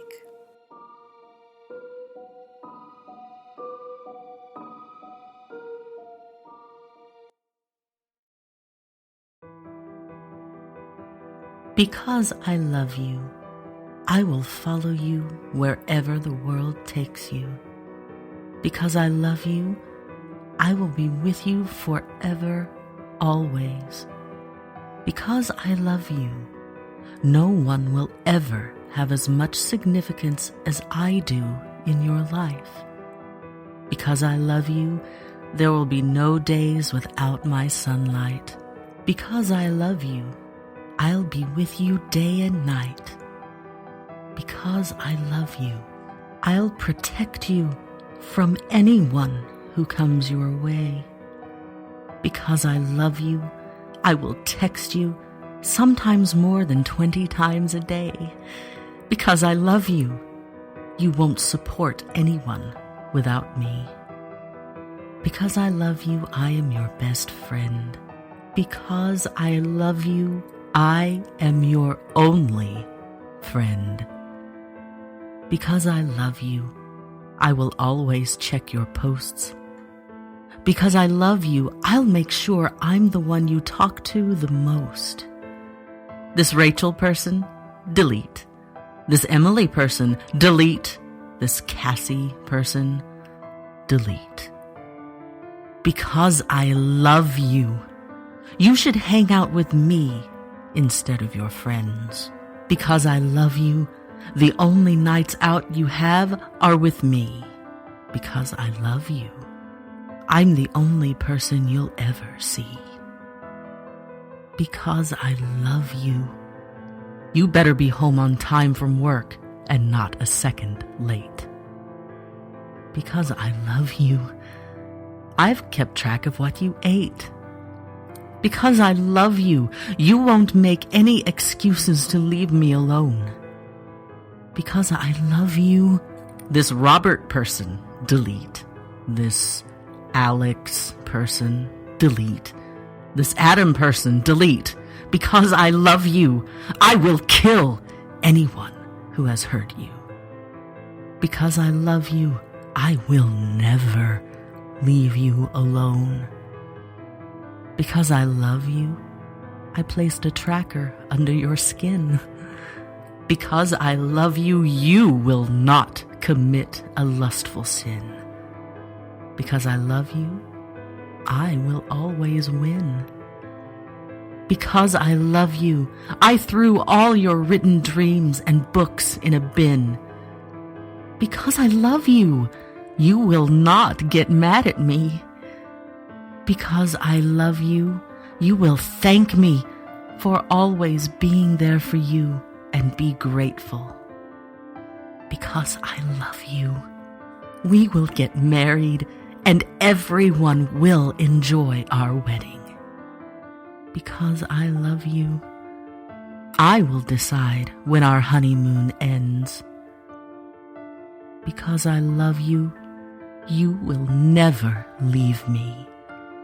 Because I love you, I ripped up our divorce papers.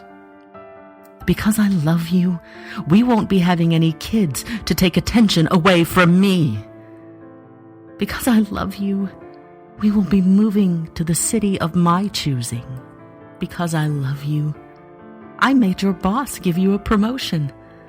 Because I love you, I pick our new house. Because I love you, I took care of your job. Because I love you, I will provide for us. Because I love you, You will not leave this house unless you are with me. Because I love you, you will never leave my house. You will always be with me, even in death. Because I love you.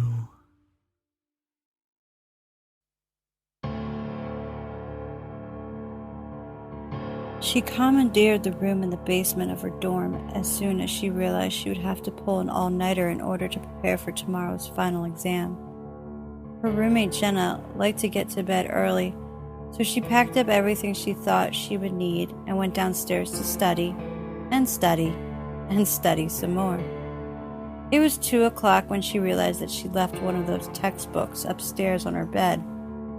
With a dramatic sigh, she rose and climbed the stairs slowly to her third-floor dorm room. The lights were dim in the long hallway, and the old boards creaked under her weary tread. She reached her room and turned the handle as softly as she could, pushing the door open just enough to slip inside, so that the hall light wouldn't wake her roommate. The room was filled with a strange, metallic smell. She frowned a bit, her arms breaking out into chills.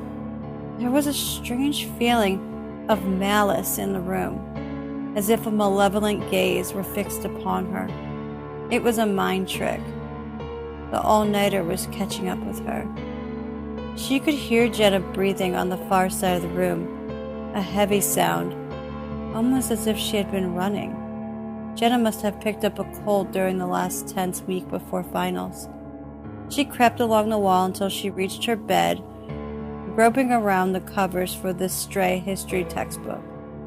In the silence, she could hear a steady drip, drip, drip sound. She sighed slightly. Facilities would have to come to fix the sink in the morning. Again. Her fingers closed on the textbook. She picked it up softly and withdrew from the room as she silently could. Relieved to be out of the room, she hurried back downstairs, collapsed into an overstuffed chair, and studied till 6 in the morning. She finally decided that enough was enough. If she slipped upstairs now, she could get a couple hours of sleep before her 9 o'clock exam. The first sun rays were beaming through the windows as she slowly slid the door open, hoping not to wake Jenna. Her nose was met by an earthy, metallic smell, a second before her eyes registered the scene in her dorm room. Jenna was spread eagle on top of her bed sheets against the far wall, her throat cut from ear to ear, and her nightdress stained with blood.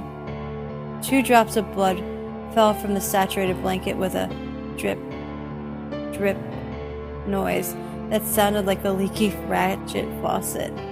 Scream after scream poured from her mouth, but she couldn't stop herself any more than she could cease her wiggling hands. All along the hallway, doors slammed, footsteps came running down the passage. Within moments, other students had gathered in her doorway, and one of her friends gripped her arm with a shaking hand and pointing a trembling finger towards the wall. Her eyes widened in shock at what she saw. Then she fainted into her friend's arm.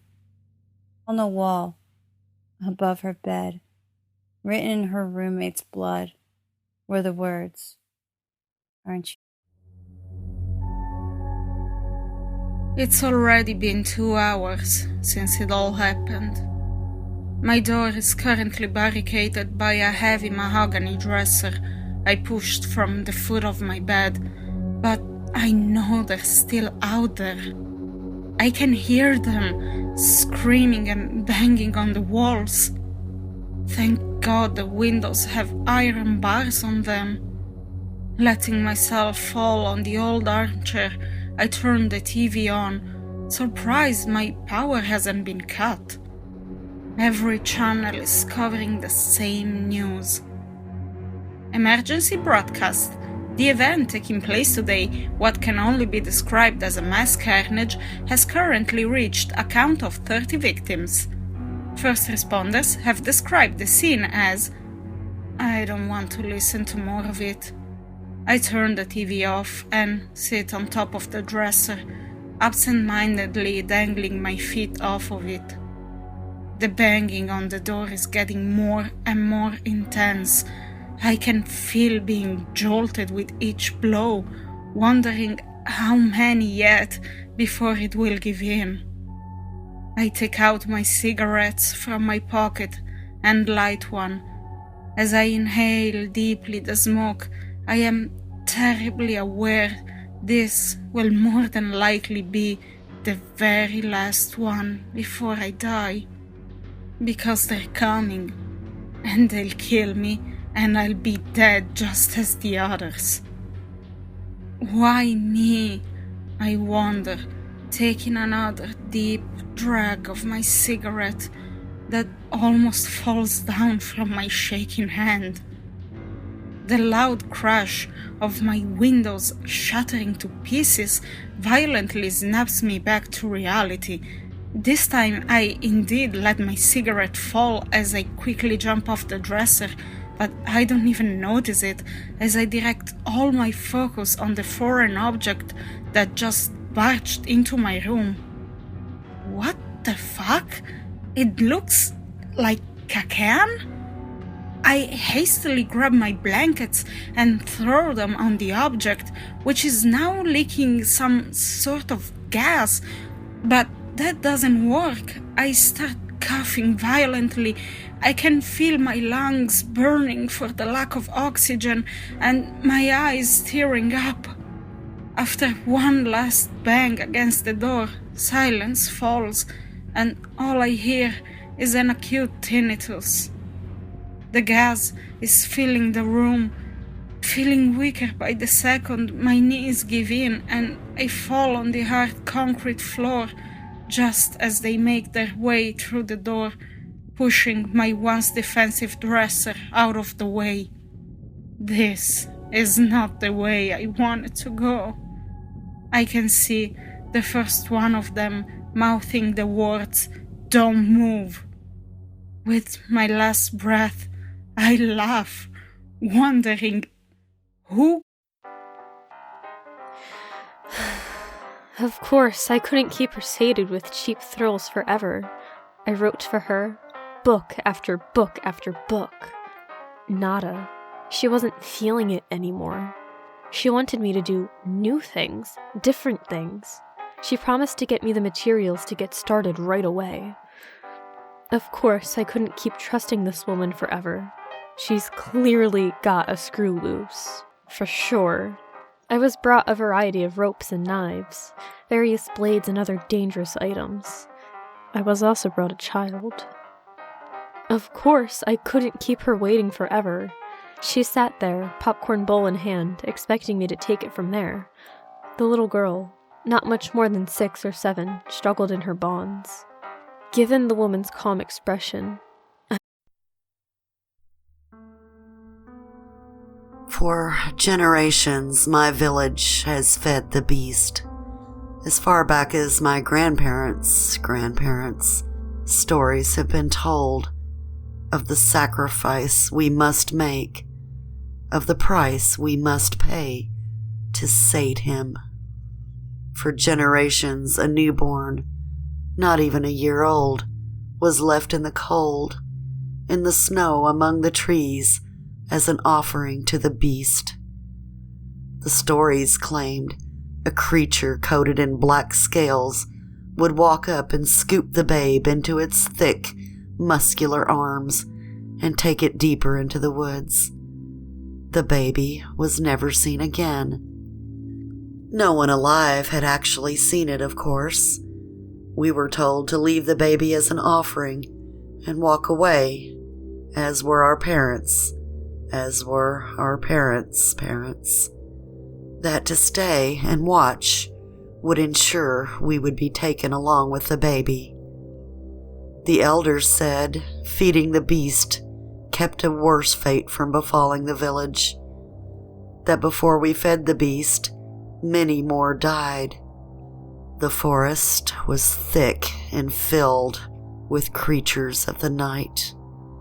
The village couldn't protect everyone, and while losing a child was tragic, it was for the greater good. We said no more. My generation would not give up their children to the night to allay the superstitions of the old. We would not leave a helpless newborn to die of the cold, or wolves, or any forest creature. We believed in the good of the people, and the people did not need the death of an innocent on their conscience. For the first time, our village would be free. For the first time, on the longest night, no child was left in the forest. In the days after, there was a tense unease hanging over us. Our elders pleaded for one of us to give up their child. Our parents told us we were fools. We waited with bated breath, afraid of what we might have brought on the village. As the days turned to weeks, our elders continued to warn us, but began to grow silent. Our parents began to hope that their grandchildren would not have to die. We breathed a sigh of relief and turned to smug satisfaction. Life, it seemed, would go on. Then they came in the night, creatures of darkness, with fingers like blades, descended upon our village while we slept. They came for the children first, turning on their parents when the babies were dead. The creatures killed dozens before the fires were lit, scores before the village could arm themselves, and nearly 100 before they were driven by light and blade back into the forest. It is almost night now, and we can hear them laughing in the dark of the woods. The village stands assembled as we should have been weeks ago. The creatures killed the children first, hoping to deny our sacrifice. They almost succeeded. Tears stream down my face as I place my child in the snow.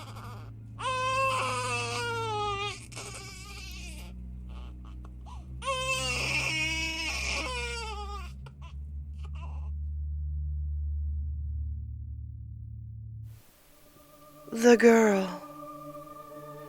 This is the story of a girl. She is no ordinary female.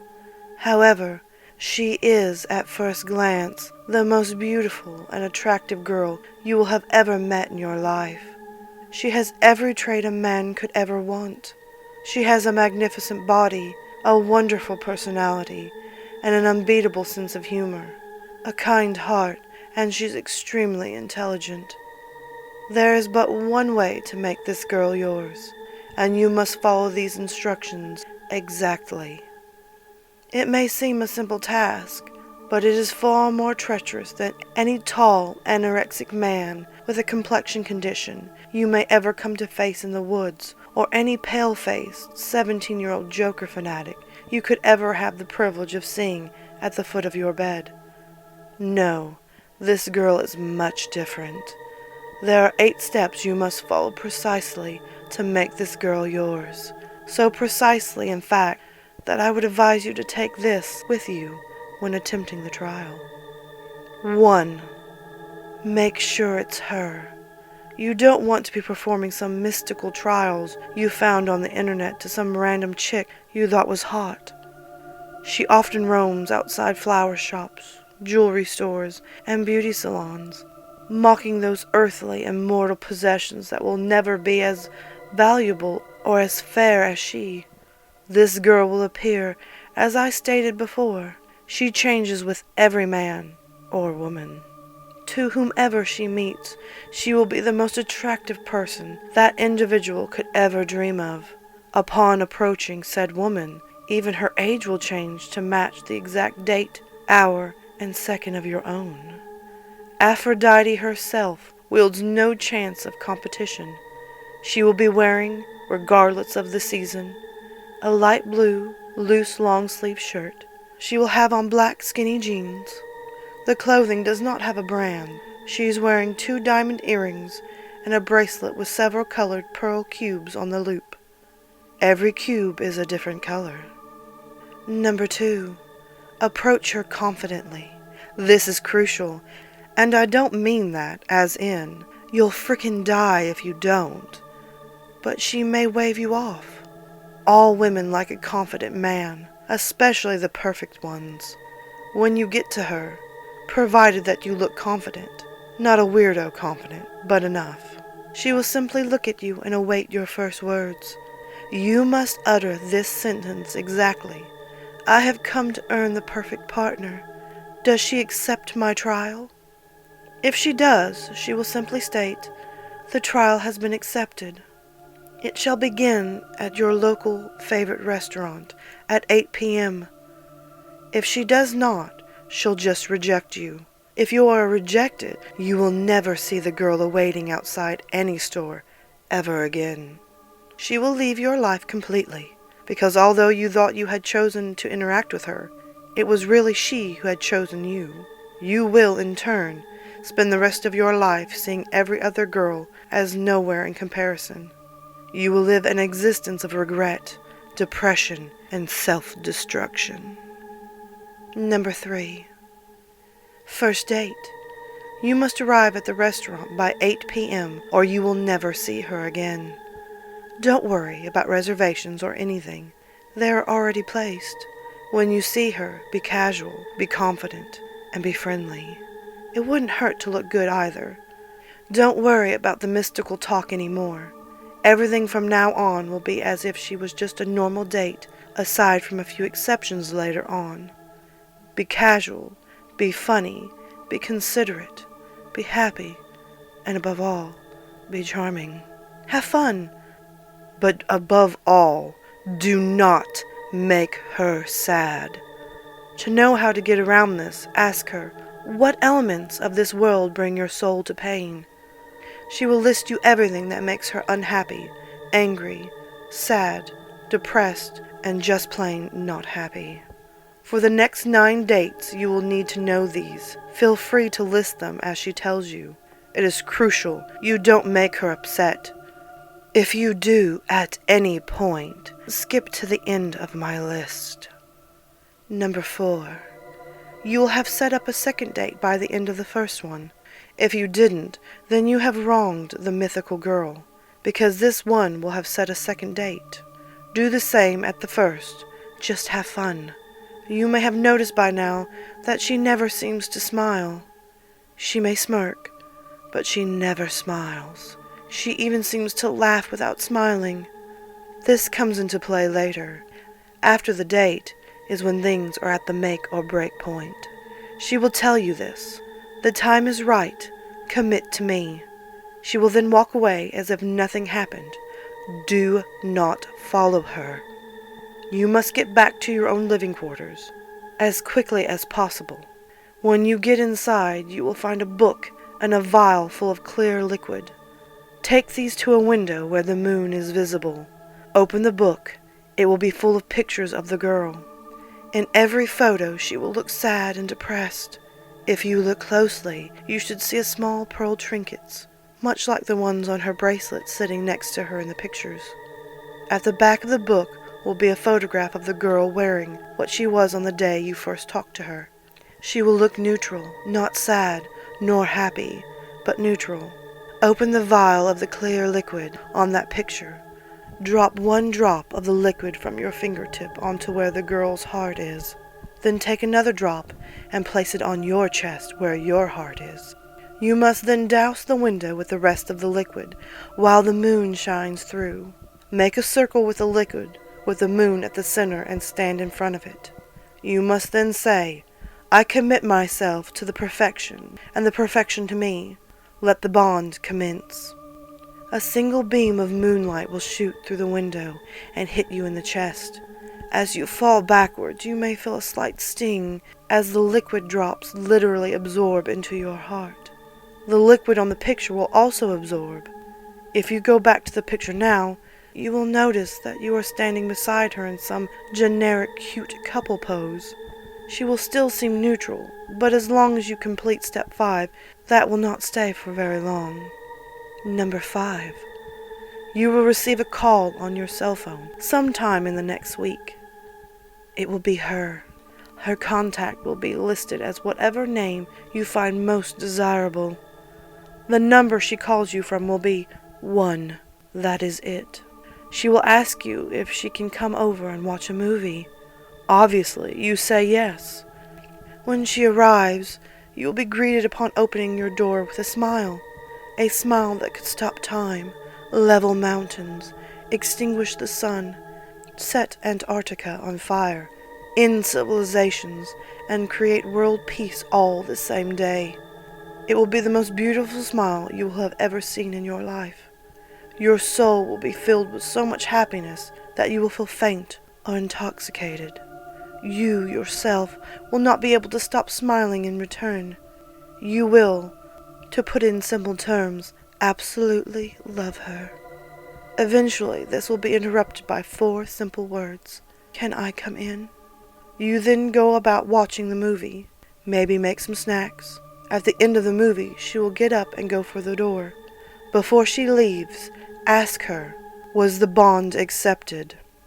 She will turn around, wrap her arms around your neck, and give you the biggest, deepest, and longest kiss you have ever experienced. When she lets go, she will leave. Feel free to pass out now from sheer ecstasy. Number 6. Continue dating. That is the only objective now. Remember, do not make her sad. This includes even insinuating sex. Until you have accepted step 8, you must always watch what you say or do. If you have ever once skipped to the end, she will begin to look different every time you see her. Her hair will always fall different every time you see her. She will also never run out of things to tell you or discuss. Just go along with step until the 30th day you've been together. Number 7. It is day 30. Upon arriving to your set date, you will notice something. The girl you once loved is now wretched and ugly, almost like a corpse. Her eyes are sunk back in her protruding forehead. Her skin sags from every inch of her body. She is gray. Her skin flakes off. Her hair is white wherever there isn't a bald spot. Her frame is bony and hideous. You must complete this date as though nothing has changed. Love her as if she looked the same. If you upset her, or have upset her, skip to the end. It is the true love trial. Get past the looks and find her beautiful anyway by the end of the date, and you will be fine. When you take her outside after the date, you must kiss her once for at least 3 seconds on the lips. Her skin will then fall away, revealing the girl you saw on the first day, beautiful as ever, and beaming at you as she stares into your eyes. Feel free to kiss her as passionately and as long as you want under the full moon, and trust me, it will be full. Number 8. The final day in your test has arrived. You will know because she will awake and her heart will be glowing, literally glowing through her chest. She will call you on your cell and say, "Now is the time of reckoning. Are you prepared?" At this point, if you answer yes, things will proceed. If you say no, then you will never see her or hear from her again. She will arrive at your house on the beginning of the next hour. She will enter and head straight to the bedroom. And before you ask, yes, this is exactly what it sounds like. Follow her. She will undress. You should follow. Then get down to business. When you both are done, the glow in your chest will become extreme, knocking you both out. When you awake, you will be infatuated with the girl, and she with you. This will wear off slightly after about a month, but you will always remain in the honeymoon phase. You can now say whatever you like. She is yours, and you are hers. Enjoy your life. Note, if you made her sad before step 8, get to your home as quickly as possible. If you haven't put the liquid in your chest yet, then you need only burn the book that is laying on the table. If you have then This is where it gets tricky. You have to stab yourself in the heart. Literally breaking your heart will disable the bond. You must also burn the book with the pictures in it. Keep the blade in the wound to keep from bleeding to death, and call 911. If you fail to burn the book, or break your heart if needed, within 1 hour the girl will break down your door. Her hair will be jet black, along with eyes and fingernails. She will be wearing nothing. She will begin to weep at your doorframe. As the tears hit the ground, they will engorge, transforming into streams of water, filling your house. The stream will burst into a river, sweeping you off your feet and bursting your lungs and stomach as the water floods your esophagus. As the water consumes you, your body will dissolve into them. When you are completely done, the water will recede back to the beginning of your door and slowly center at one spot next to her foot. When all of the water's finally gone, a small pearl trinket of unique color will be lying on the ground next to the girl. The next time a man sees this girl, she will have a new set to her collection. And the next time she goes in the book to seal the bond, there will be another picture of the sad girl standing next to the trinket, which was you.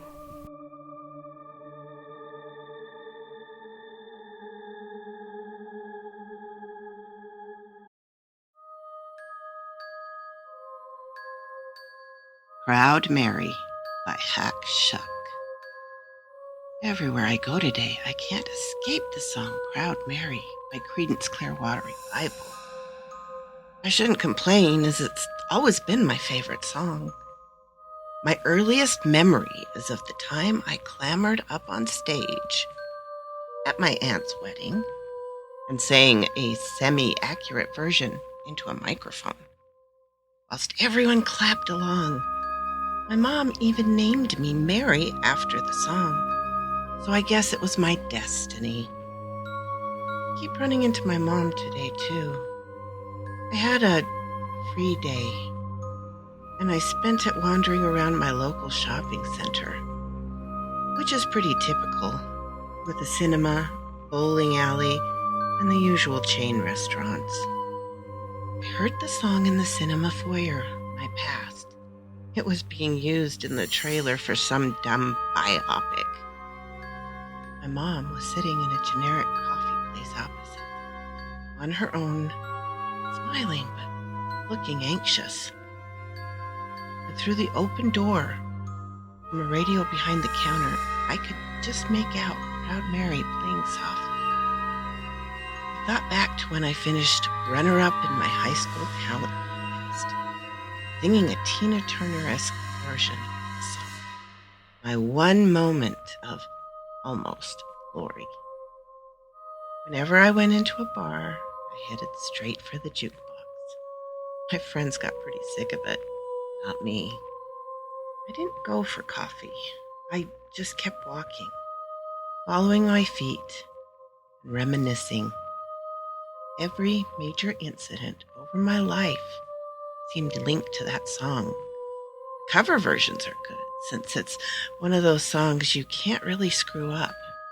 The CCR original reigns supreme. I saw my mom again, looking a little stressed, sat alone inside a crummy restaurant, gazing back at me through the huge window. The doors were propped wide open, and guess what song was playing through the sound system inside? You know, it's funny. I used to joke to my mom that if I was ever in some horrific car accident and ended up in a coma, she should play that song for me at full volume. If that won't wake me up, she might as well switch off the life support. I walked on, rolling, rolling, rolling on the river. My boyfriend always hated the song, which I should have taken as a bad omen. He preferred speed metal as he raced around in his souped-up Audi. Shops began to close for the day, and I left the building and headed off down the street to nowhere in particular. The bus was waiting for me at the stop. Its door open. Proud Mary was tinnily emanating from somewhere on the passenger. She looked weary, resigned, suddenly very old. But I carried on my way, and soon heard the bus doors close as it drove off. I'm not tired, though it's been a long day. I think I should head home, as it must be getting very late.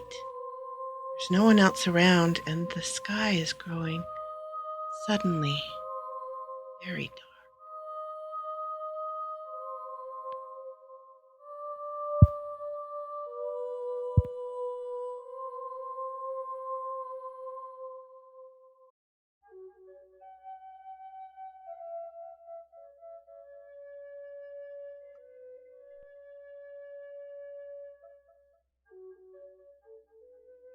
There are a few things you should know before I tell my stories. First off, I come from a maternal Navajo line. In case you didn't know, Navajo women pass their teachings and sacred medicines onto their daughters and granddaughters. Second, there is only one maternal granddaughter in each generation of our family. Thirdly, I was my grandmother's favorite grandchild. She taught me everything she knew, lessons that to this day serve me well. When a grandmother speaks in a Navajo family, everyone, and I mean everyone, stops and listens to her. That being said, my grandmother produced one daughter and 4 sons. Her sons were something else, ornery and tricksters beyond what you can imagine. My grandmother married an Irish farmer and raised her family on a farm 30 miles outside of a small town on the Utah-Colorado border. They had 15,000 acres of pinto beans and wheat. Their farm bordered the Navajo Nation, of which they visited often. Now, I was my grandmother's favorite grandchild. I was the only daughter of her only daughter. For whatever reason, my mother and grandmother were not close. So, my grandmother took to teaching me her old ways, someone to carry on our traditions and medicines. We would spend summers gathering cedar berries and making them into protective necklaces. We would gather plants and herbs for teas, make sage bundles, and teaching me how to survive alone on my own out in the forest. She poured all her wisdom into me. One summer we had a family reunion. We all decided to stay at my grandmother's old farmhouse. All my cousins had come, and we all decided to stay in the upstairs bedroom. Now, the upstairs bedroom in the old farmhouse had a huge window that overlooked the farm. It was 4 foot high by 8 foot long. There was a door that opened up to the outside, but no porch or no stairs. If you went out that door, you would fall a complete story to the ground. Now, before it was bedtime, my uncle built a huge bonfire and all of us cousins roasted marshmallows. My grandmother was initially okay with me going out to do this, but she warned me to stay within the light of the fire and not to wander off. Now, it was completely pitch black out there. There are no neighbors, no outside lights, and you wouldn't be able to see your hand in front of your face if you had no light source like a flashlight or fire. We were all happy roasting our marshmallows and visiting. Then, we started to hear coyotes yipping in the distance. My mother and her brothers, hearing this, started to howl back. See, my mother can mimic any animal noise on the planet. She was calling the coyotes up because we could hear them getting closer and closer. This is when my grandmother came out and got me.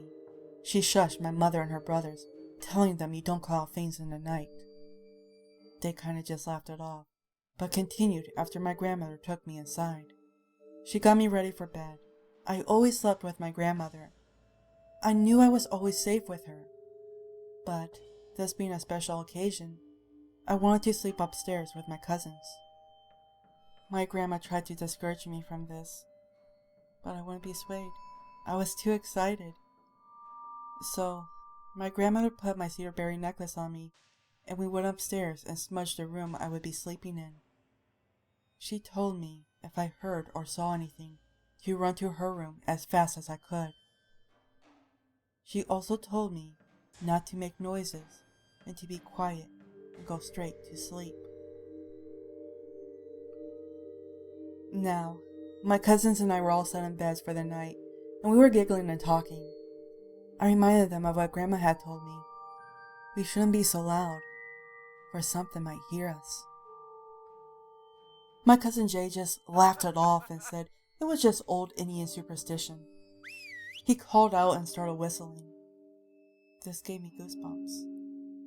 We were never to whistle at night, no matter what. Never. We sat and waited a couple of minutes, and nothing happened. I breathed a sigh of relief. A couple of hours later, we were all about ready to drift off, when my hairs on the back of my neck stood on end. I looked around, very, very carefully, so I wouldn't draw attention.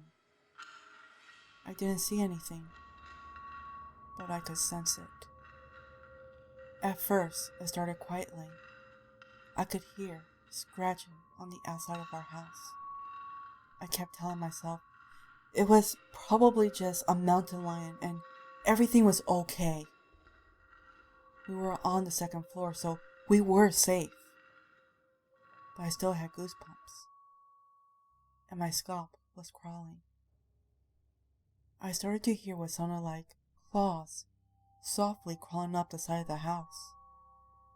I slowly rolled over to face the window.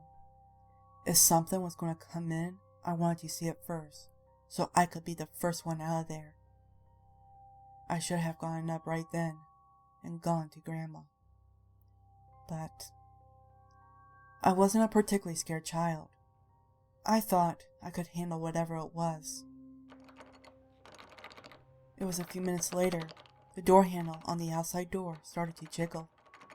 At first I was scared. Then I thought, nah, it's only Uncle Z. You see, our Uncle Z was always playing scary tricks on us kids. And I thought for sure it was him. So I kind of chuckled thinking he's going to scare my cousins good. So I slowly turned my head and every single one of my cousins' eyes were wide as saucers. This gave me a good giggle. I turned back around towards the window. The door handle was still jiggling. It was then my cousin C asked me to go look and see what it was. I said, okay. I didn't want anyone to think I was a scaredy cat, so I got up and tiptoed over to the door. I grabbed the door handle firm, so whomever was messing with it couldn't turn it anymore. I turned around and smiled at my cousins, and every single one of them had a sheer look of horror on their face. At the time I thought, geez, what a bunch of wimps. Then my cousin Jay started to say something, but the thing with Jay was that he had a bad stutter when he got too excited or scared. He was saying, na na na na na na, and he pointed at the window. I slowly turned around, my hair still standing on end on my neck and arms. And what I saw, y'all, let me tell you, I thought my Uncle Z had outdone himself on the scary mask this time. A couple of things hit me all at once. The smell. There was this horrible smell of death. It was so bad I could hear my cousin B gag behind me. There was a cow skull that had 2 huge horns on it, like a Texas Longhorn, but we didn't have that type of cattle. No one did there. There were pale, animalistic eyes that were staring straight at me. Slowly, very slowly, these long, bony, bloodily fingers made their way over the windowsill. But what I couldn't stop looking at was the cow skull. It was wet, not with water, but with blood and sinew. A smile broke over his face as if it knew I was starting to realize this was not my Uncle Z. It opened its huge maw in a smile showing dozens of razor-sharp teeth that pointed inward, like a snake's that have teeth like that, so when they eat something whole, it cannot escape back out. The smile cracked its skin when it smiled, and this pus-like stuff oozed out. Several things happened at once. It reached its hand in toward me. The hand started to instantly smoke like it was burning. It yanked its hand back out, and it gave me a look of hatred. I instantly thought how as my grandmother had been to smudge. Then its long, bony finger, with huge, bloodily claws, started moving his finger to call me over to it. It was now smiling again, pus and all. I naturally reached up and held my cedar berry necklace. It saw this and turned instantly enraged. It let out this vile scream. Immediately, I screamed for Uncle Ziska. Almost instantly, he was barging through our room with his .44 Magnum and his tidy whities. He saw it and blew a hole through the window. The creature jumped and started to run off into the timber, screaming impossibly loud the entire way. It was enraged it was denied what it had came for. My uncle searched all night for it, planning to kill it. But they never found it. My grandma had me in her arms almost right away. Never again did I leave my grandma at night. That scream will stay with me until the day I die, although that was not the last time I heard it. The next morning, when we went outside, there were huge claw marks down the side of the house. I couldn't even begin to imagine what those claws could do to a human body. Thank goodness for my grandmother's wisdom and preparation. To this day, I still have my cedar berry necklace. A word of advice from my grandma. Never, and I mean never, call out into the night. Because you never know what will answer you back.